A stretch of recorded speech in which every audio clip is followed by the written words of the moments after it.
Chi Huan. What's he doing here? Huizi looked at Ning Fan in confusion. Ning Fan himself was a little surprised. By all accounts, after they parted ways, there shouldn't have been any chance for their paths to cross again. Besides, Ning Fan had already rejected Chi Huan's request to join them. Open the door, Ning Fan said calmly. Qiao Fei, who was closest to the door, pulled it open. Fei Jia. Chi Huan greeted her with a broad smile. But Qiao Fei frowned in puzzlement. Chi Huan's face was bruised and swollen, his lip crusted with dried blood. His clothes were filthy as if he had just rolled through mud. Out scamming people again? Huizi asked casually. No. I wouldn't dare. I'm all alone now, who could I scare? Chi Huan scratched his head awkwardly, then glanced inside the room. Brother Hui, mind if I come in? The smell of steak and chicken legs. Before Huizi could reply, Su Ben's eyes lit up. Chi Huan seized the chance, raising his hand quickly. Bendy, your nose is amazing. I bought these especially for you. Without waiting for permission, Chi Huan stepped inside. No one stopped him. He placed the bag on the table, rubbing his hands together. Benny, thanks again for those 5 chicken legs you left me. Su Ben curled his lip. What do you mean left? I just forgot them. Yes. Chi Huan grinned sheepishly. Su Ben opened the bag and the rich aroma of steak and chicken filled the room. What happened to your face? Ning Fan asked quietly. Chi Huan's eyes dimmed. Don't mention it. After you left, the district guards came and took me away. His explanation made things clear. Chi Huan had killed old Wu's wife and brother's son. Qiao Fei had killed more, but as a member of the hunting team, killing people from District F wasn't a big deal. Chi Huan was different. Killing within the district meant confinement. How long depended entirely on the guard's mood. I was released just yesterday, Chi Huan said with a bitter smile. He had been locked up for nearly half a month. Got beaten in there, huh? Huizi asked. Chi Huan instinctively tried to cover the bruises on his face. Nothing serious. Just a couple of kicks, not too hard. No one commented on his misfortune. So you came here just to bring us gifts? Huizi pressed. Chi Huan nodded earnestly. I was locked up all those days. If not for Benyu's chicken legs, I don't know how I'd have managed. What about Yeye? Qiao Fei suddenly asked. Chi Huan froze, then forced a smile. She's at home sleeping. Fine. We'll keep the food, Ning Fan said coolly. We appreciate the thought. But from now on, don't come looking for us. Stay away, it'll be better for you. Yes, I understand, Fanji. Chi Huan hesitated, then turned to leave. Enjoy the meal. The door closed. The 4 exchanged glances, but no one spoke. They took the food. In a narrow alley, Chi Huan lowered his head. The smile on his face was gone, replaced by a desperate plea. Big brother, I did what you asked. Can you release Yeye now? What's the rush? The man standing before him was Wu Wei. Around him, 7 or 8 others closed in, men from 3 different teams. They had all suffered losses while hunting Zhou Liang. At the Points Plaza, Wu Wei hadn't managed to get a wristband. He had thought it wasn't worth brooding over. But sometimes the hardest thing to resist was the whisper in your ear. His men complained daily of unfairness, and the longer Wu Wei listened, the more resentment festered. Resentment turned into hatred. Even so, he didn't dare move against Ning Fan's team. But then another group approached him. They claimed Ning Fan's team had a weak link. A useless one. Through that useless man they might strike Ning Fan's group. Wu Wei saw it as fate handing him a chance. A chance to make his name. That useless man was Chi Huan. Half a month ago, Chi Huan had tagged along to the Points Plaza, curious to see the spectacle. That single mistake had marked him. Chi Huan hadn't lied entirely. He had been taken by the district guards. But when he returned home yesterday, it wasn't his sister Chi Yu waiting. It was Wu Wei. Chi Huan was stunned. Everyone involved was already dead. Who would trouble him now? Wu Wei's demand was simple. Deliver drugged food to Ning Fan's team. Qi Huan had done it. Yet still he hadn't seen Qiyu. Please brothers, my sister's timid. She hasn't seen me in 10 days, she must be terrified. Qi Huan dropped to his knees. I beg you, let me see her. Wu Wei, why keep this trash alive? Just kill him already, one of the other captains said impatiently. Qi Huan trembled. But Wu Wei sneered. We don't even know if those bastards ate yet. Later he'll go check. They spoke openly without shame. Be big brother, my sister. Relax. We've got no grudge with you, Wu Wei said smoothly, treating Qi Huan like a fool. Once we kill those idiots, we'll let you and your sister go. Don't worry, he's just joking. Qi Huan forced a smile. Big brother. Could I at least see her? You're getting annoying, Wu Wei snapped. Can't you understand plain words? I said she's fine, don't you believe me? Qi Huan shook violently. Big brother. My sister. She's still alive, right? Wu Wei chuckled. What kind of question is that? He's just a little girl. Why would we kill her? Qi Huan exhaled in relief. All he wanted now was hope. Who gave it to him didn't matter. Brother Qi Huan, later tonight knock on their door again, Wu Wei said softly. If no one answers, it means they ate. Then it's no longer your concern. We'll return your sister to you. Deal? Yes, yes. Qi Huan nodded frantically. Wu Wei ruffled his hair with a laugh. Good boy. Would you like me to polish this further into a flowing English novel excerpt, with more natural dialogue and narration, or keep it as a faithful translation with the original structure? Night. Knock, knock, knock. Fend, are you asleep? Outside the door, Qi Huan's face was a storm of emotions. Conflicted, tense, fearful, anxious. Knock, knock, knock. He hammered at the door again, harder this time. Inside, silence. No response. Since Qi Huan had left earlier, men had been watching the house. They knew Ning Fan and the others hadn't gone anywhere. And now no answer. Smack. A heavy palm landed on Qi Huan's shoulder, forcing him down a step. He turned, staring into a face twisted with a cruel grin. No need to knock. Wu Wei yanked him forward, sending him stumbling to the ground. Your task is finished. Qi Huan's heart lurched. He knew what was coming next. Deep down, he didn't want to harm Ning Fan's group. They had never truly mistreated him. More than that, they had treated Qiyu kindly. But he had no choice. Between Ning Fan's team and his sister, Qiyu mattered more. The others gathered at the door, ready to break it down. Wu Wei suddenly felt something clutching his leg. Big brother. My sister. Wu Wei's patience snapped. She's in your alley at home. Go find her yourself. Keep pestering me and I'll cut you down. Qi Huan didn't care about his tone. He released him at once and staggered off toward his alley. Wu Wei ignored him, signaling to his men. Bang! One of them kicked the door open. 9 men surged inside, weapons raised. The front hall was lit but empty. Yet the air between them grew sharp, dangerous. They all wanted the kill. They were certain now, Ning Fan's group had eaten the poisoned food. Which meant the spoils were up for grabs. Quick hands would claim them. Slow hands would lose everything. After all, they came from different teams. When everyone suffers, they band together. But when profit is at stake, no one yields. There was no friendship here. There in the room. Wu Wei strode toward the inner door. But a burly man blocked his path. Hold it. This job was planned by all of us. You going in first doesn't sit right. Wu Wei froze, then scowled. What's that supposed to mean? Nothing. But no one knows what they've got on them. If you go in first and something goes missing, who's to say? Weapons, medicine, even their salas. Everything Ning Fan's group carried was loot. These men weren't picky. Anything of value was fair game. Wu Wei's jaw clenched, his face dark. You think I'd steal? Brother, we don't know you.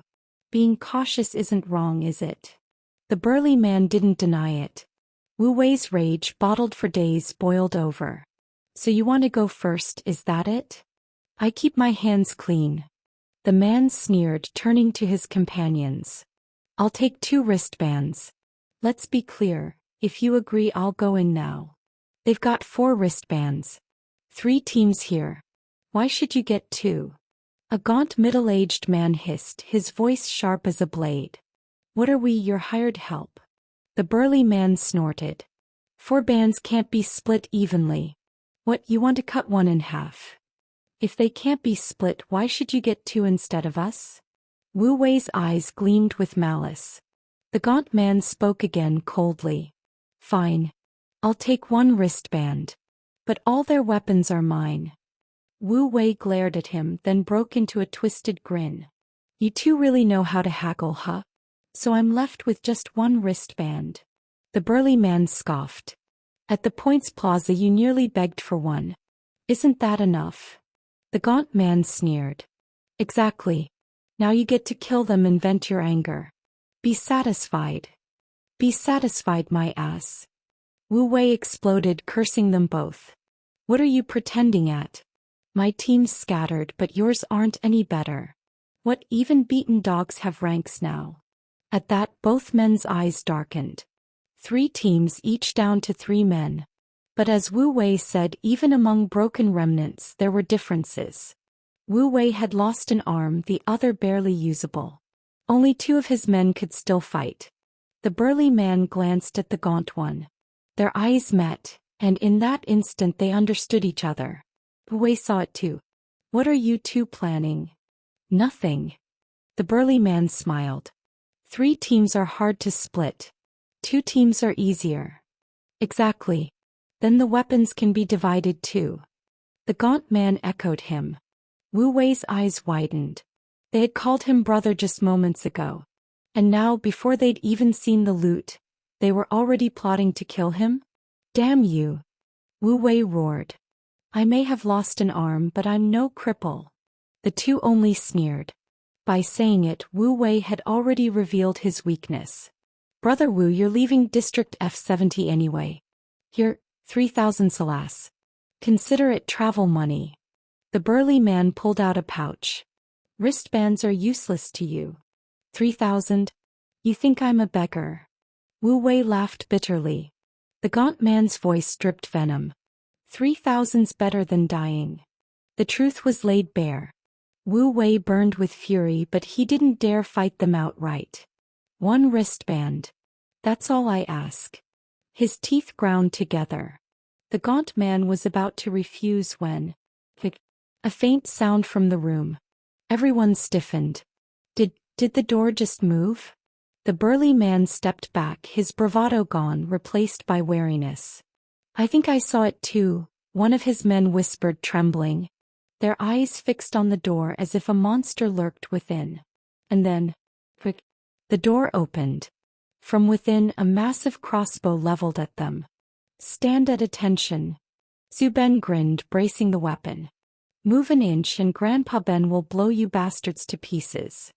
Su Ben's sudden appearance left the intruders stunned.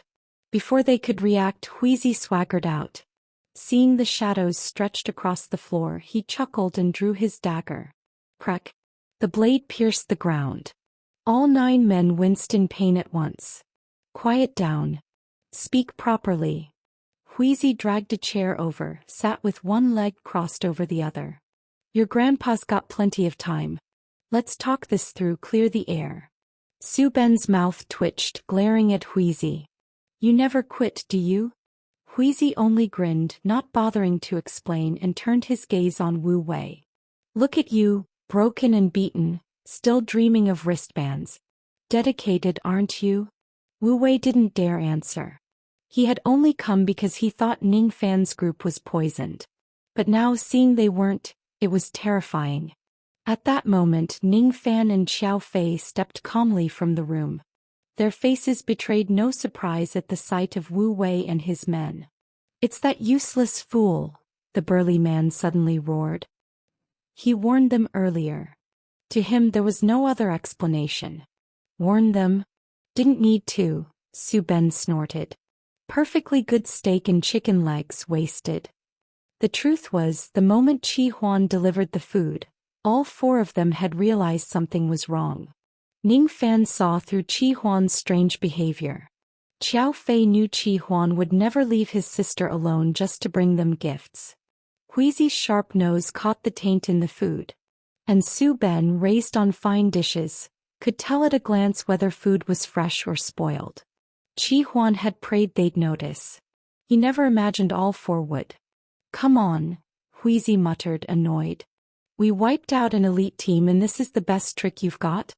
At least show some respect. But then again, if they'd been truly clever, they wouldn't be in such a sorry state. Wu Wei and his men, however, were far from relaxed. They knew what being caught meant. Gentlemen, we don't explain. Don't beg. It's useless. Huizi waved them off. We're all adults. Own your choices. You lost, take it like men. He glanced at Ning Fan. Mind if I use them for practice? Go ahead, Ning Fan said coolly. Huizi rose, dagger in hand, eager. He was still learning to fuse shadow with the traits of the withered ghost. Practicing on Su Ben had only earned him curses. The moment the ghost's essence seeped into the shadows, Wu Wei's men felt their bodies aging, weakening. Terror twisted their faces. They had heard rumors of the withered ghost these past days. Now they knew the truth. Please. Where's the girl? Su Ben suddenly asked. Wu Wei froze. But the burly man's eyes lit up. She's still with us. If we die, no one will know where she is. She'll starve. Huizi, he's threatening me, Su Ben said. Huizi sneered, twisting the dagger. The shadows writhed. Ah! 9 voices screamed in agony. Their bodies aged, their pain unbearable. The cries drew onlookers from outside. Ning Fan glanced at them but gave no order to stop. After a minute, Huizi eased the torment slightly. But the aging continued. That was the flaw. He couldn't control the withered ghost's power as easily as shadow. Please. Let me go, Wu Wei sobbed, unable to move. Even though Huizi had said begging was useless, it was all he had left. We'll leave District F70. We'll never return. Please. Where's the girl? This time Xiao Fei asked, her tang blade gleaming in her hand. Wu Wei shook violently, his face twisted, tears and snot mingling. It wasn't me. In the alley, Chi Huan ran frantically. He knew every house here. After the last incident, most residents had fled. The alley was nearly deserted, homes abandoned.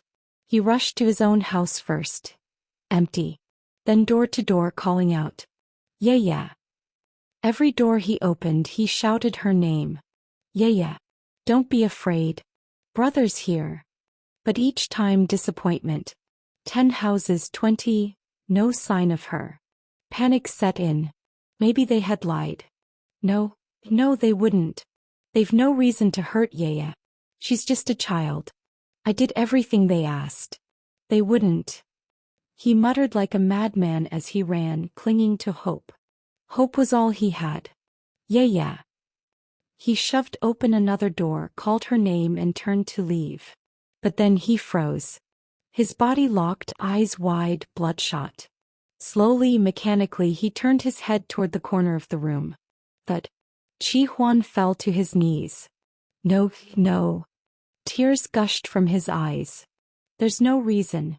But I did everything you asked. His body shook uncontrollably. His legs couldn't hold him. He crawled forward, scraping across the floor. In the corner, Chi Yu lay curled up, motionless. Her clothes were stamped with shoe prints. Beneath her, a pool of blood. On her small face, the tracks of tears long since dried. It was him. He's the one who kicked that little girl to death. Wu Wei shouted desperately, trying to defend himself. The burly man he accused flinched, his face flushing red. Bullshit. You're the one who said her crying was too loud. You told me to shut her up. I only wanted her to stop crying. Who told you to kill her? Wu Wei roared back. What else could I do? The brat wouldn't stop. Ah. Wheezy twisted his dagger mercilessly. This time they didn't even have the chance to argue. Screams filled the air, piercing and endless. Xiao Fei's eyes burned red, her killing intent flooding the room. Even Su Ben, usually the most easygoing, had fire blazing in his gaze. He wanted nothing more than to blast these men apart, shatter them into dust. Wheezy twisted harder. These men had no courage to raise their blades upward, only the malice to strike downward. Their screams grew chilling, drawing more and more onlookers around the house. Then a group pushed through the crowd. Move aside. At the front was a man nearly 2 meters tall, built like a bear. Who dares? Who dares kill members of our 11th Squad's hunting team inside the district? He stopped at the doorway, not entering. Wheezy glanced coldly at Ning Fan, waiting for his decision. Ning Fan thought for a moment. Keep going. Don't let them die too easily. Wheezy nodded, twisting the blade deeper. Ning Fan stepped outside, raising his eyes to the towering man. Well, I wondered who was so arrogant. Turns out it's the famous new prodigy. The man sneered. Regional Guard? Ning Fan asked evenly. Though the man wore no uniform, the dozen behind him were dressed in regulation gear, weapons drawn and aimed at Ning Fan. Captain of the 11th Squad, Valia. He arched a brow. You attacked our hunting team inside the district. That's against F-70 law. So, will you come quietly or pay the price and be dragged away? Oh. Ning Fan raised a thumb, pointing behind him. They struck first. Who struck first will be investigated once you're in custody, Valia said coldly. For now, call off your man. But Ning Fan didn't order Wheezy to stop. Instead he pulled out his phone and dialed. The line connected quickly. This late. Mr. Majev, the 11th Squad is bullying us. Will you intervene? Ning Fan cut him off. Majev paused. Before he could reply, Ning Fan continued. Their hunting team ambushed us. We subdued them. Now Captain Valia has arrived with a squad of guards. Tell Valia I'll be there in 5 minutes. Majev hung up. Ning Fan pocketed the phone, smiling at Valia. Mr. Majev says he'll be here in 5 minutes. Valia's face darkened. Heh. Majev really protects you F-district mongrels. Ning Fan lowered his eyes briefly, then smiled again. What can I say? I don't dare visit your 11th Squad. Valia's fury deepened. F-district scum. Reeking vermin, every one of you. Rest easy, Captain Valia. Whatever needs saying, wait until Mr. Majev arrives. Ning Fan shrugged, utterly unconcerned. Valia ground his teeth, helpless. If he struck now, Majev would pursue it. And if word reached Yanchikov despised internal strife. F-district slaughter was fine. But G-district squads fighting each other? That was forbidden. Within 5 minutes, Majev arrived, still in casual clothes. What's going on? Even from afar he heard the screams inside. Pushing through the crowd, he frowned at Ning Fan. What's happening in there? Punishing a few who broke the rules, Ning Fan replied lightly. Majev grimaced. Too noisy. Wheezy, Ning Fan called into the house. Shut their mouths. Silence fell. Wheezy had sealed even their voices. No more screams, no release from the agony. Majev cleaned his ear, then asked, Explain. Ning Fan gave a brief account. Majev sighed. So many foolish hunting teams. Did they really think someone who destroyed the 9th Squad's elite could be tricked so easily? Valia, you heard him. Your hunting team provoked first. Valia scowled. That's only their word. Do you have a better explanation? Majev gestured at the house. This is their home. Your hunting team showed up here. Isn't that proof enough? Valia faltered. The location was damning.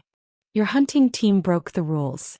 Whether it ties to your 11th Squad or not, I won't pursue it further. But my men were ambushed. Letting them vent their anger, hardly excessive. Valia had no answer. His face flushed red, but he couldn't argue. Ning Fan, Majev said, ignoring him. You decide their fate. You've done great service for my third squad. I won't let you be wronged. Ningfan smiled. Then thank you, Mr. Majev. We're allies. No need for thanks. Majev raised a brow at Valia. Care to join me for supper? Damn you. Valia stormed off with his men. Once he was gone, Majev's smile faded, replaced by cold steel. Ningfan asked casually, so the 3rd squad and 11th squad have bad blood? Not much. But they're close with the 9th. And yet these fools tried to hunt the 9th's elite? Humph. Trash like them doesn't even know the politics above. Majev's voice turned icy as he fixed Ningfan with a stare. As for you, enough is enough. Next time you scheme against me, I won't be so forgiving. I don't quite understand what you mean, Mr. Majev. Ningfan smiled as he replied. Majev glared at him for a long moment. You're clever, but don't take me for a fool. Ningfan said nothing. Majev narrowed his eyes. You could have handled today quietly. Those trash in the house, you could have dealt with them in private. There was no need to make such a spectacle. At the very least, your people had the ability to silence them. But you let them scream. Why? Afraid others wouldn't hear. You may not have expected Valia to show up, but you knew the district guard would notice. No matter which squad came, you'd call me, force me to speak for you. Majev jabbed a finger against Ningfan's chest. You're trying to tie me to you, lock me in place. Ningfan scratched his head with a smile. Mr. Majev, if I said I hadn't thought that far, would you believe me? What do you think? Majev raised a brow. You're smart, I'll admit it. But I'd rather you use that intelligence for the right things, not to play games with me. With a cold snort, he swept his sleeve and left. Ningfan watched his back, his smile fading. Troublesome. Majev wasn't wrong. Ningfan had indeed lured them deliberately. The reason was simple. He intended to become a parasite on Majev. Right now, Majev protected him only because Ningfan brought him profit. But when the cost outweighed the benefit, Majev would hesitate. The only leverage Ningfan had was the driver's death. Majev knew but hadn't reported it. Yet that alone might not be enough to restrain him. So Ningfan needed to draw closer. When their fates entwined, inseparable, Ningfan's downfall would drag Majev with him. Then for his own survival, Majev would fight to save him. Tonight was just another step, another chance to tighten the bond.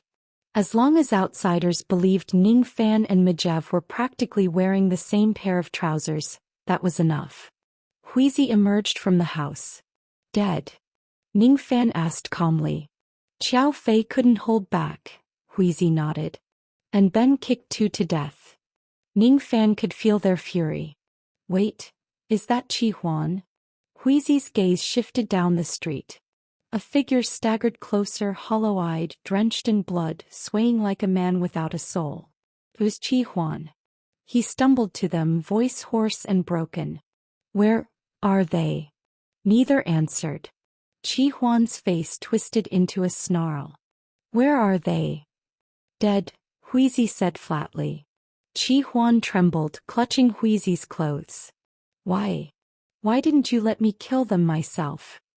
His roar echoed down the street. They killed Yaya. He had lost all reason, forgetting the fear these two once inspired. Yaya was kicked to death. Huizi let him shake him, unmoved. Then from the house Qiao Fei stepped out. Smack. Her palm sent Qi Huan sprawling. Have you lost your mind? She said coldly. Why should we leave them for you? Qi Huan lay on the ground, sobbing. Her gaze was ice. Coward. Her voice dripped with contempt. Yaya died because of your weakness. Qi Huan shuddered. You claim you wanted to protect her. Did you think kneeling and begging would protect her? Even without us, even without Wu Wei's men, one day it would still happen. Your so-called protection was nothing but luck, praying others would show mercy. That's not protection. You know what F-70 is. As Yaya grew, danger would only multiply.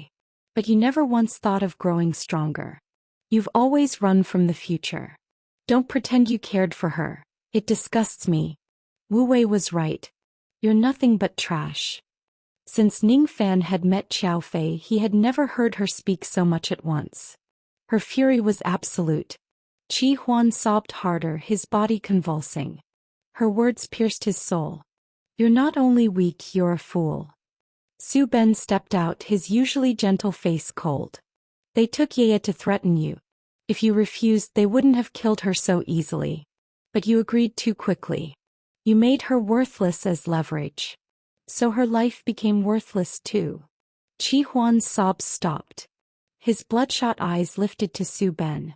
The words tore open the wound he had tried to deny. He wasn't stupid. He had realized it. He just hadn't wanted to admit it. You talk of loving her, but you don't even know what true protection means. Su Ben turned away, walking to Ning Fan. Fan, let's find another place to stay. All right. Let's go. Ning Fan nodded, calling Xiao Fei and Huizi to leave. On the street, Qi Huan lay trembling, face blank. Time passed. Then suddenly he laughed. Heh. I really am a coward. He pushed himself up, staggering to his feet. He stood there for a long time. Finally, he turned toward the gate of F-70, muttering like a madman. Cowards deserve to be bullied. Cowards can't protect anyone. Cowards should die. I don't want to be a coward anymore. The next morning, when everyone awoke, they immediately began discussing their next hunting target. No one mentioned the events of the previous night. Here's what we know. The 9th Squad and the 11th Squad are working together. I don't know how deep their bond runs, but at the very least, unless there's a direct clash of interests, they'll maintain a certain level of understanding. Ning Fan sat on a stool in their new home, gnawing on roasted beast meat as he spoke. That old fox Majev never told me this. My guess is, when we start slipping out of his control, he'll use the 11th Squad to get rid of us. He had deduced the 9th and 11th alliance from Valia's hostility. Ning Fan had no quarrel with the 11th Squad, yet Valia's animosity was clear. Considering the only squad Ning Fan had truly offended was the 9th, the answer was obvious. Majev knew he couldn't hide it forever, so he admitted it. In that case, our next hunting targets should come from the 9th or 11th Squad. Ning Fan chuckled. The grudge is already set. No need for mercy. Hit them hard. No one objected. Besides, I have another thought. Ning Fan's smile faded, his tone serious. We're already thorns in their side. Both captains want us gone, especially the 9th. They'll promise rewards to anyone who kills us. As long as we live, the 9th Squad remains nailed to the pillar of shame. So when we hunt, we must guard against ambush. They had anticipated this before attacking Zhou Liang's team. At first, Ning Fan thought only the 9th Squad needed watching. Their ace was gone, the rest could be handled.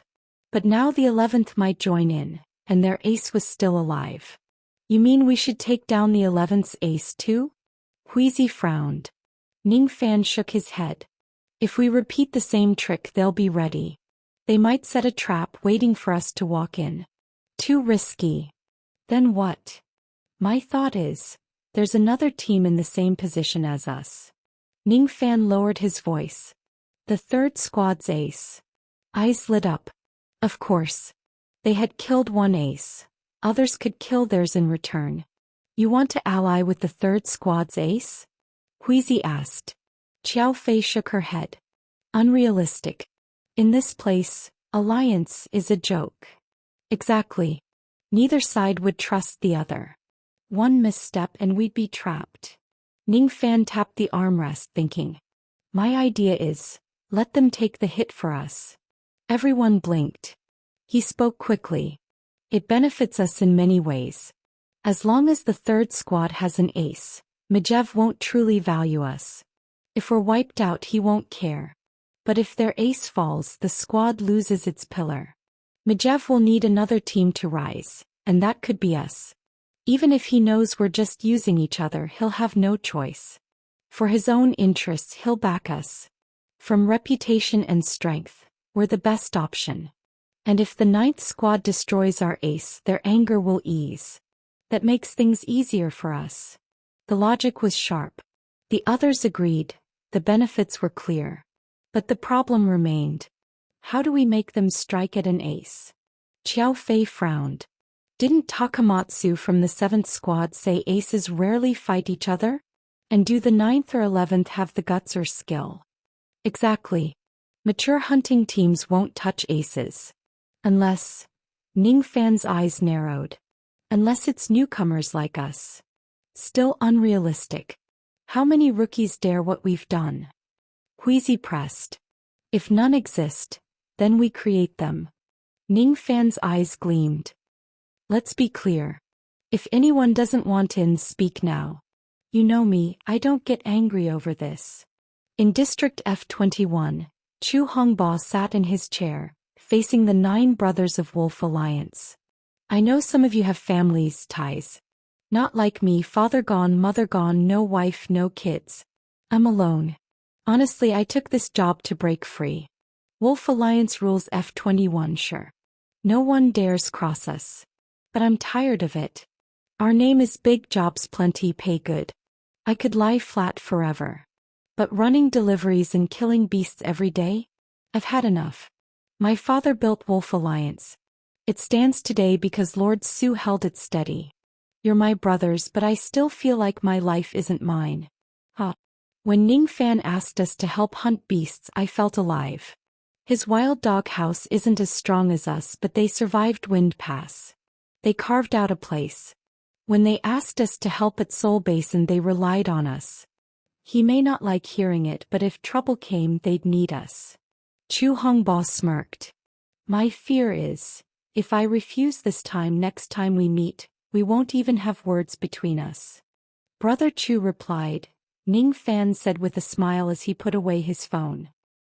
He's bringing 6 men. For the members of Wild Dog House, Chu Hongbo's arrival was like a shot of adrenaline. Wolf Alliance's strength was unquestionable. Even if they weren't coming in full force, 6 men from that team were still a formidable reinforcement.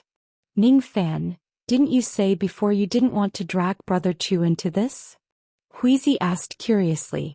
At the time it wasn't right, Ning Fan nodded. Back then we were refugees in F70, blind to the lay of the land, not even sure if we'd survive. No point in tying Brother Chu down to share our risks. But now it's different.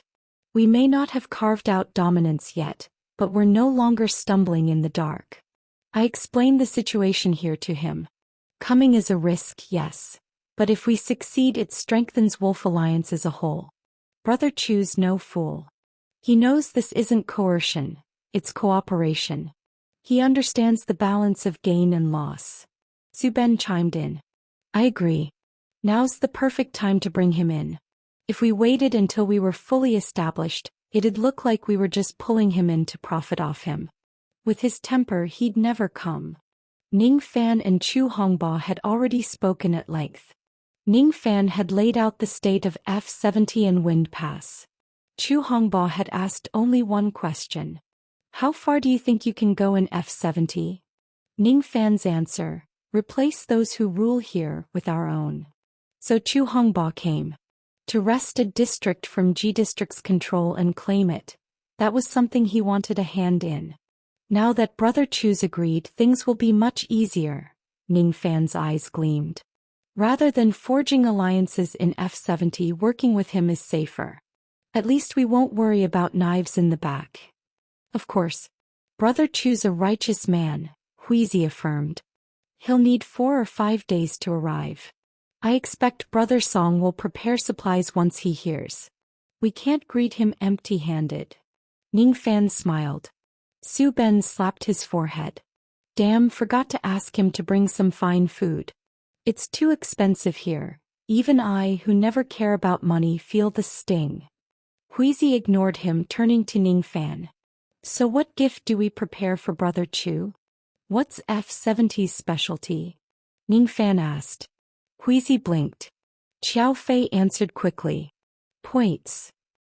4 days later. Ning Fan held his phone. All right, Brother Chu, we're on our way. Haha, I know. Get ready. Don't overthink it.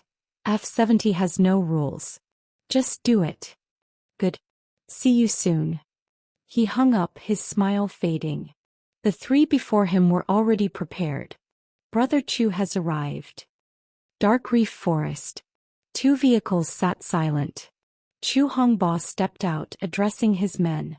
Ning Fan will bring the prey soon. Brothers, this is our first battle here. Make it count. Old Li chuckled.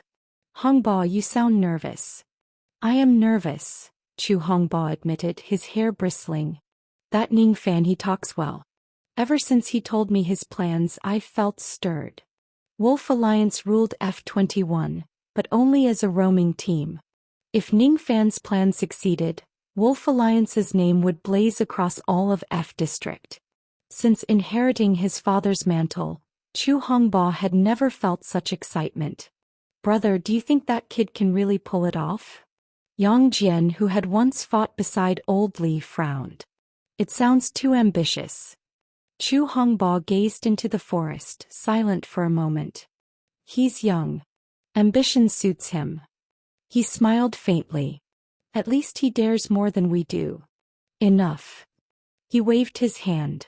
Whether he can or not, we must do our part before questioning him. His men moved with practiced coordination. Chu Hongbo gripped the bone whip at his waist, fingers trembling. As Old Li said, he was nervous. They waited 2 hours. Wolf Alliance's discipline held. Then Chu Hongbo's phone rang. He answered instantly. Hello. Brother Chu, we're here. Good. He hung up, raised his hand and gave a thumbs up, the signal to strike. A car sped past. Chu Hongbo let it go. Then 3 more followed. His eyes sharpened. Bring them down. He snapped his whip. The ground surged, a wall of earth rising before the cars. Spirit Servant. Earth Prison. 1 car slammed into it, crumpling. The other 2 screeched to a halt. Ambush! Someone shouted, leaping out. But as his feet touched the ground, a blade flashed, slicing his throat. Old Li appeared, sneering. Wolf Alliance is here. The others raised weapons, but Old Li vanished again. Spirit Servant. Refraction. 3 dazed men stumbled from the wrecked car, only to be met by slicing wind. Slash. Slash. 2 fell instantly. Spirit Servant. Wind Cleave. From the forest came a strange, haunting song, neither male nor female. The moment it touched their ears, minds faltered. Spirit Servant. Mad Song.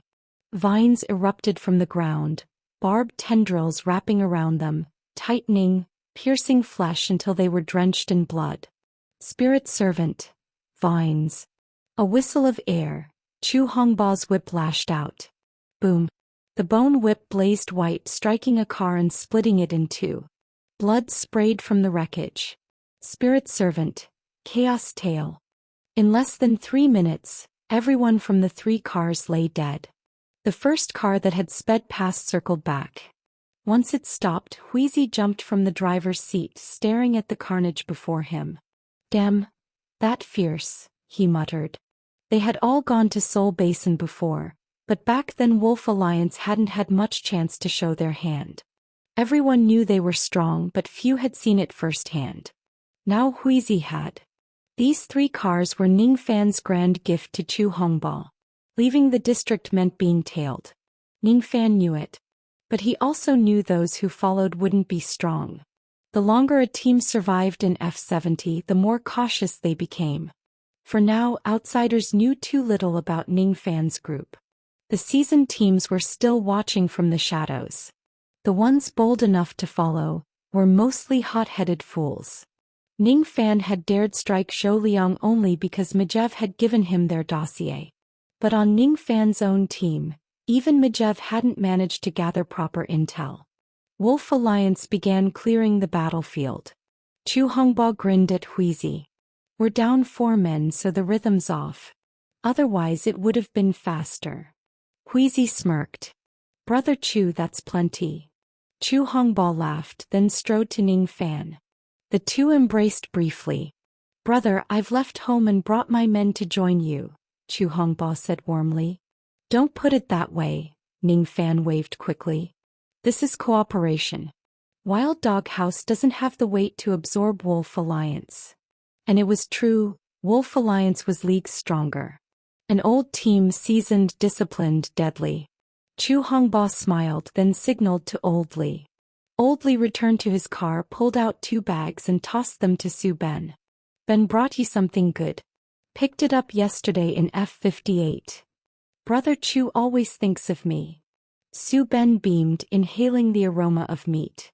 After chatting with Su Ben, Chu Hongbo turned serious, facing Ning Fan. Ning Fan, this is all I've got.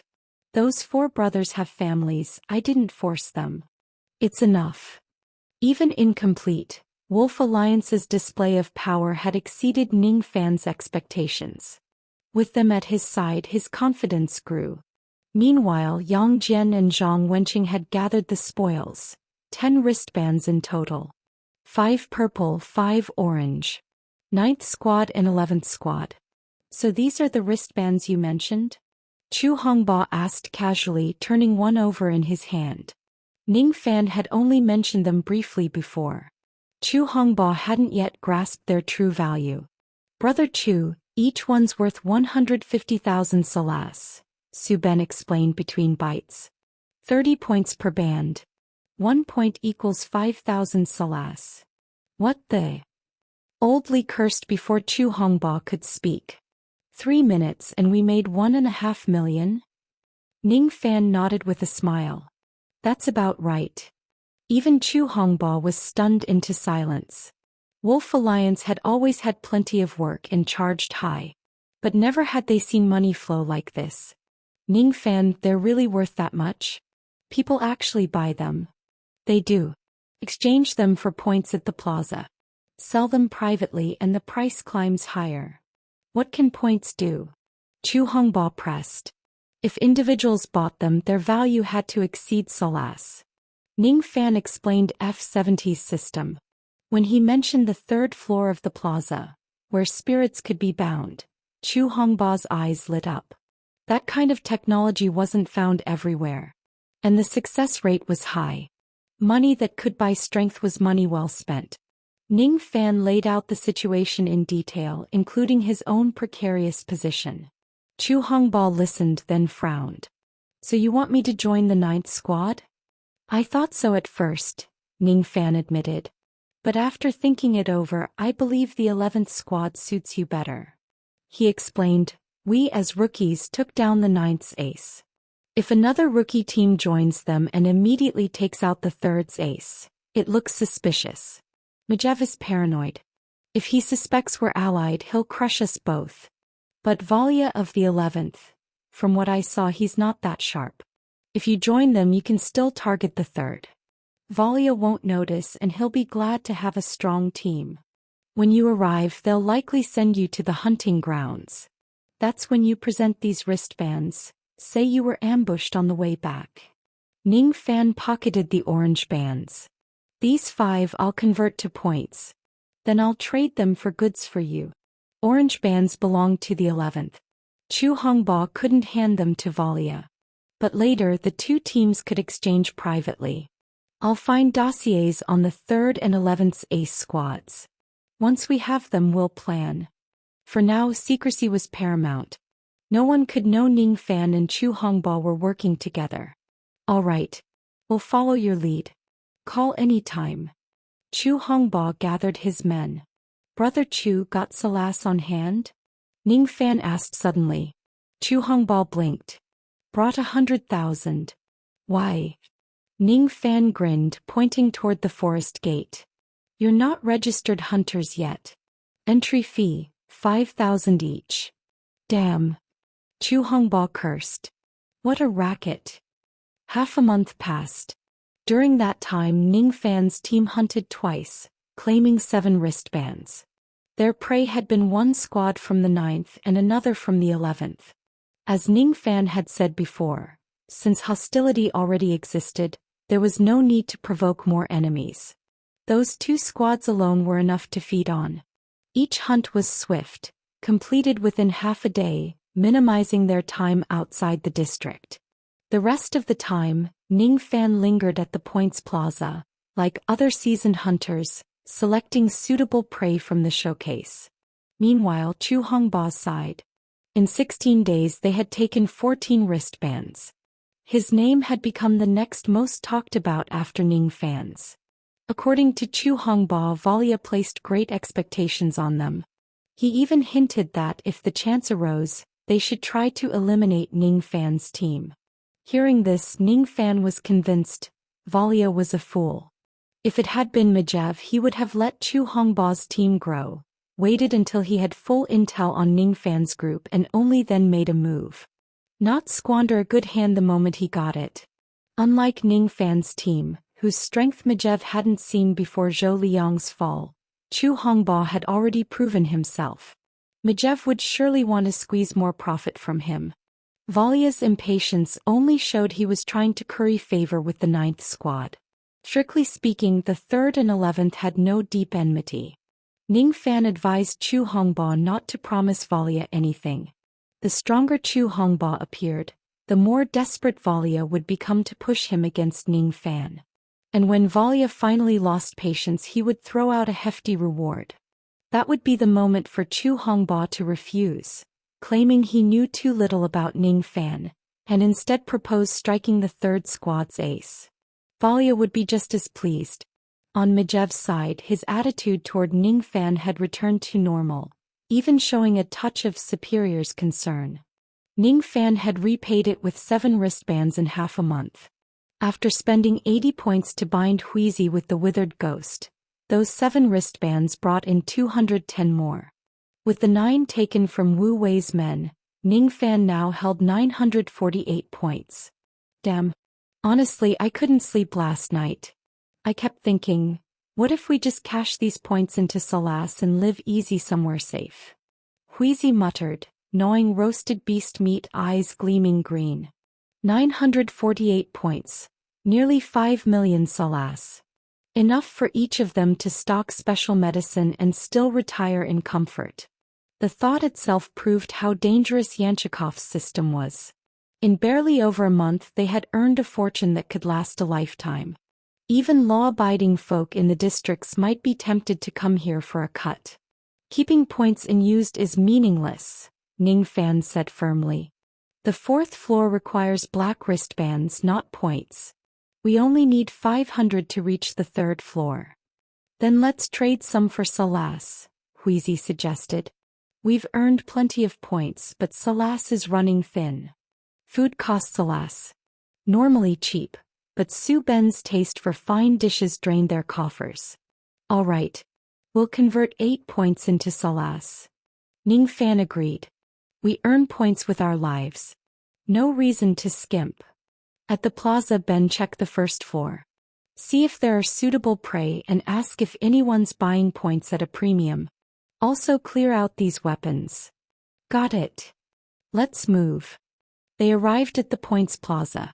Su Ben stayed on the 1st floor while Ning Fan led Xiao Fei and Huizi upstairs. They had seized weapons from enemies, but none suited spirit binding. Low-level spirits weren't worth the 80-point cost.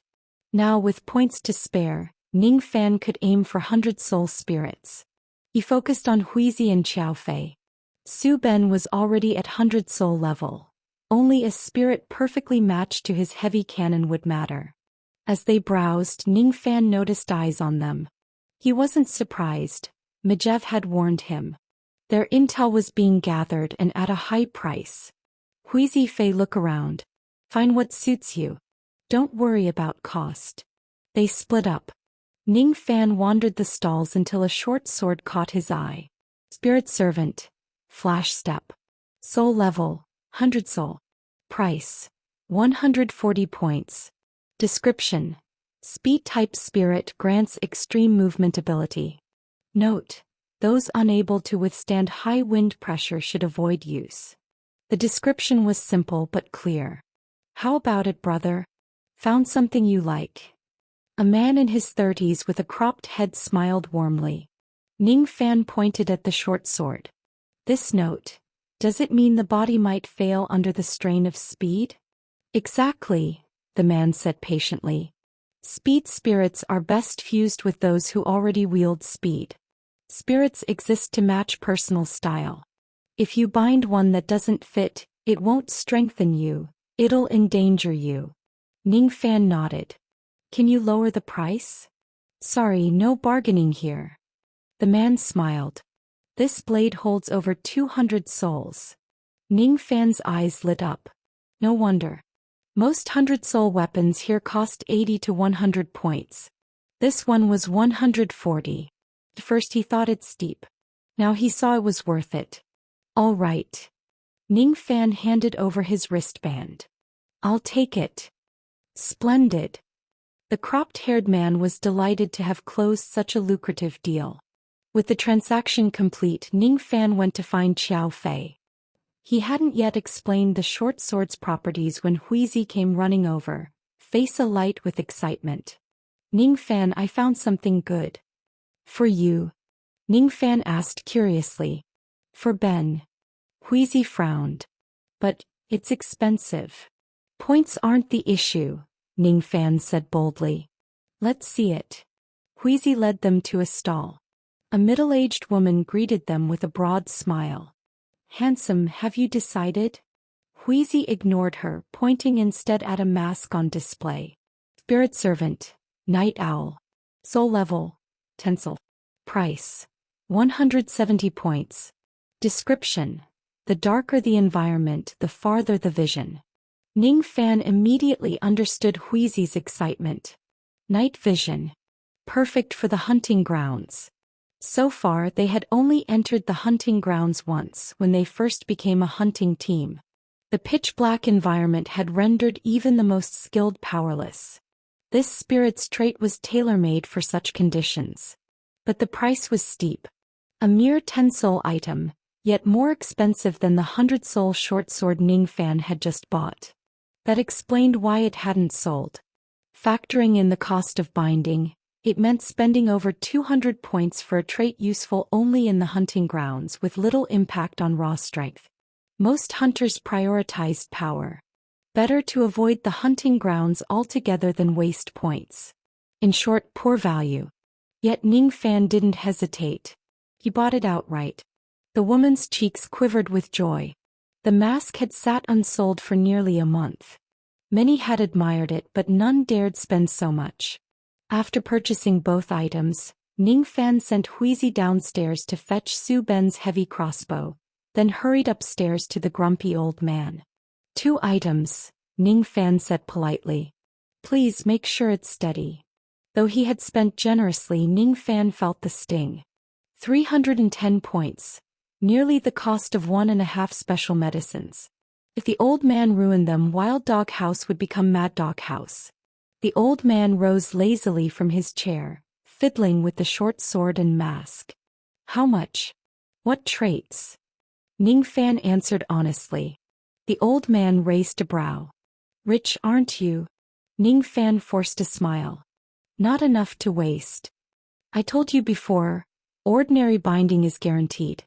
Perfect fusion has at most a 60% chance. Fail and don't blame me. Ning Fan gritted his teeth. All right. The old man picked up the mask, then looked at Huizi. Where's the dagger? Huizi blinked. How do you know it's not mine? Because you don't look like a speed fighter. His temper was foul, but Huizi dared not argue. If the old man sabotaged the binding, they'd have no recourse. This time it's not me.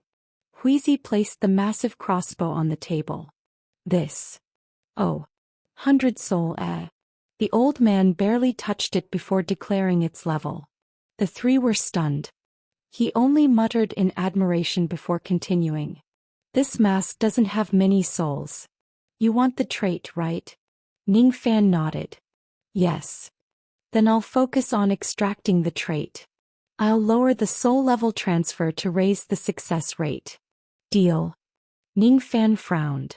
Explain. It means the mask soul level won't transfer to the crossbow. But the trait will have an 80% chance of binding. Fail and you get nothing.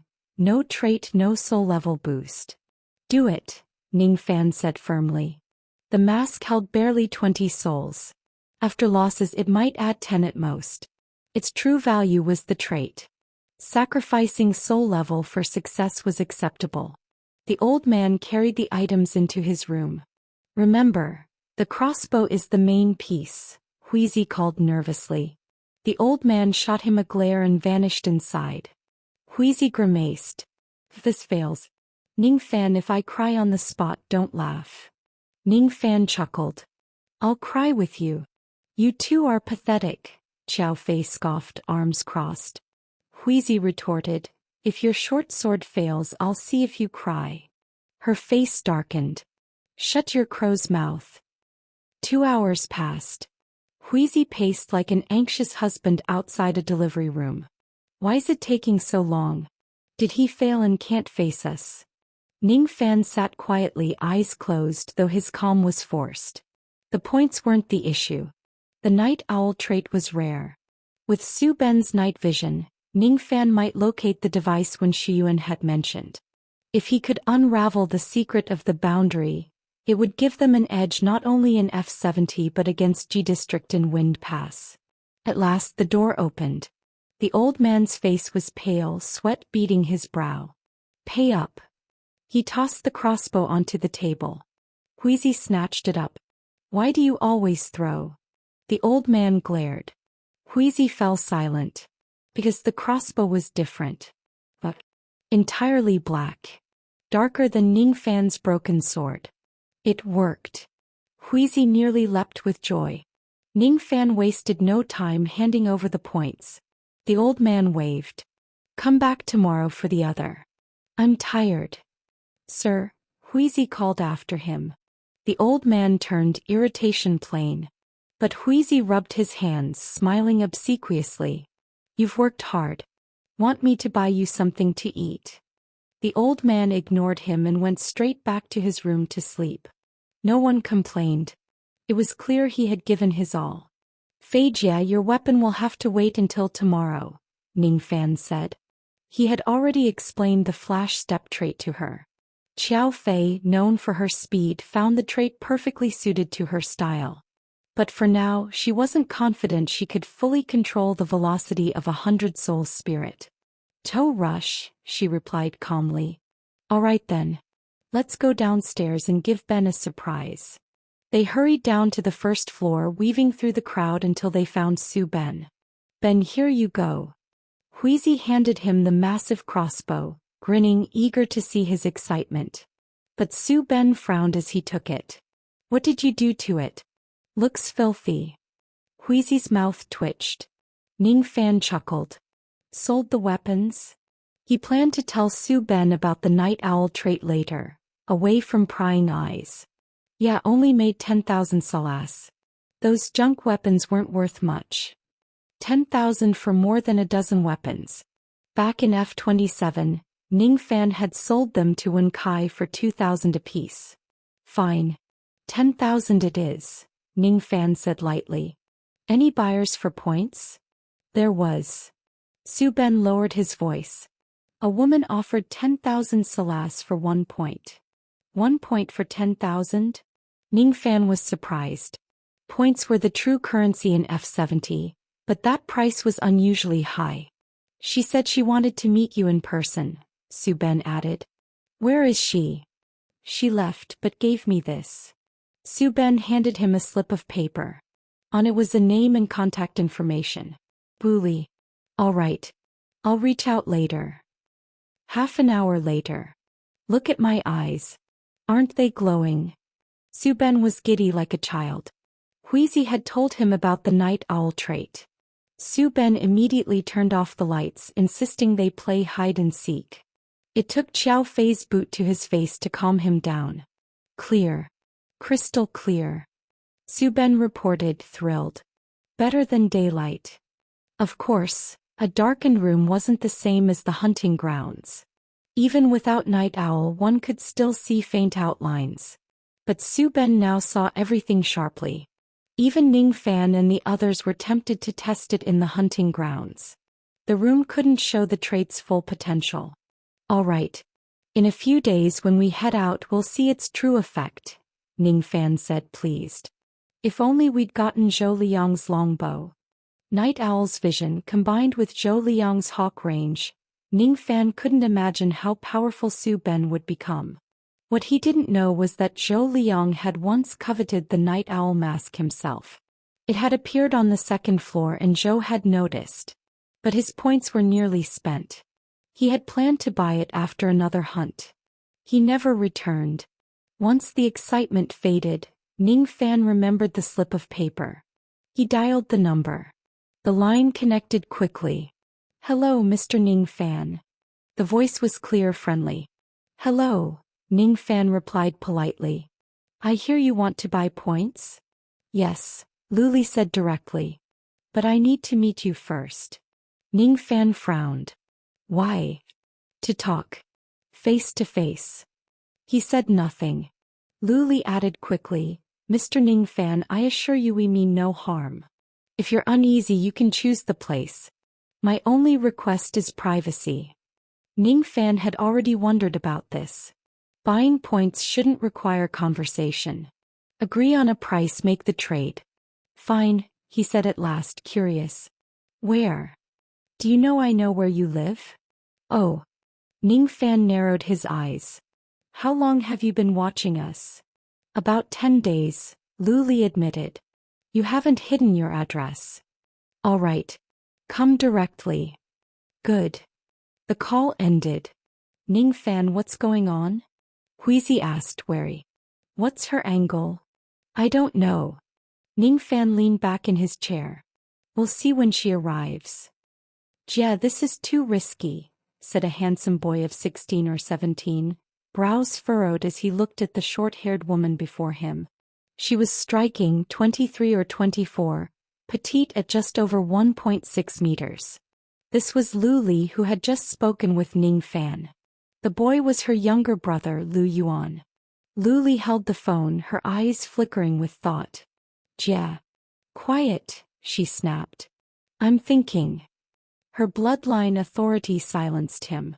She pondered long, then steeled herself. "Risky or not, we have to try." "But Jia, you don't need to be afraid. I'll go alone." "Towei.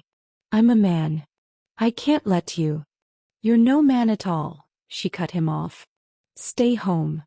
Lu Yuan flushed red. "Why do you look down on me? I have a spirit too." "Save it," Luli said sharply.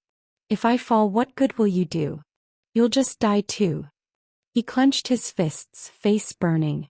She glanced at him, then softened, taking a deep breath. "Listen, if I don't make it back, don't do anything rash. Run. Do you hear me?" Lu Yuan froze. Her eyes grew gentle. "One of us has to survive. Otherwise, who will avenge our parents?" "Jia?" His voice trembled. "Then let me go." "You stay." Smack. She cuffed him on the head, sending him stumbling. "Can't you understand plain words? Keep talking and I'll slap you again." Night had fallen. "Someone's here." Huizi sniffed the air. "Smells good." Qiao Fei shot him a sharp look, drawing her tang blade. "One person." "Seems so." Su Ben grew excited. "Turn off the lights. Let's talk in the dark." "Are you out of your damn mind? Can't think of a better way to show off." Huizi snapped. Knock knock. The sound at the door silenced their bickering. Ning Fan gestured for calm, then walked to the entrance. "Luli." "Good evening, Mr. Ning Fan." Her voice was clear but tinged with nervousness. Creak. The door opened. Luli, short-haired and wrapped in a coat, stepped inside. Her eyes betrayed unease, though she forced a calm smile and extended her hand. "An honor to meet you." Ning Fan glanced at her hand. A silver bracelet gleamed on her wrist. "Come in." He stepped aside. She hesitated only briefly before entering. The room's occupants watched her with suspicion. She answered with a polite smile. "Hello, everyone." Only Su Ben waved back. Luli found a chair, removed her coat and draped it over the back. Beneath, she wore a pale yellow turtleneck. "What do you want to discuss?" Ning Fan asked, sitting opposite her. Without delay, she pulled a wristband from her coat. A purple wristband.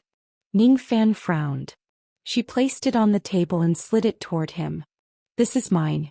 My token of sincerity. What do you mean? Ning Fan asked.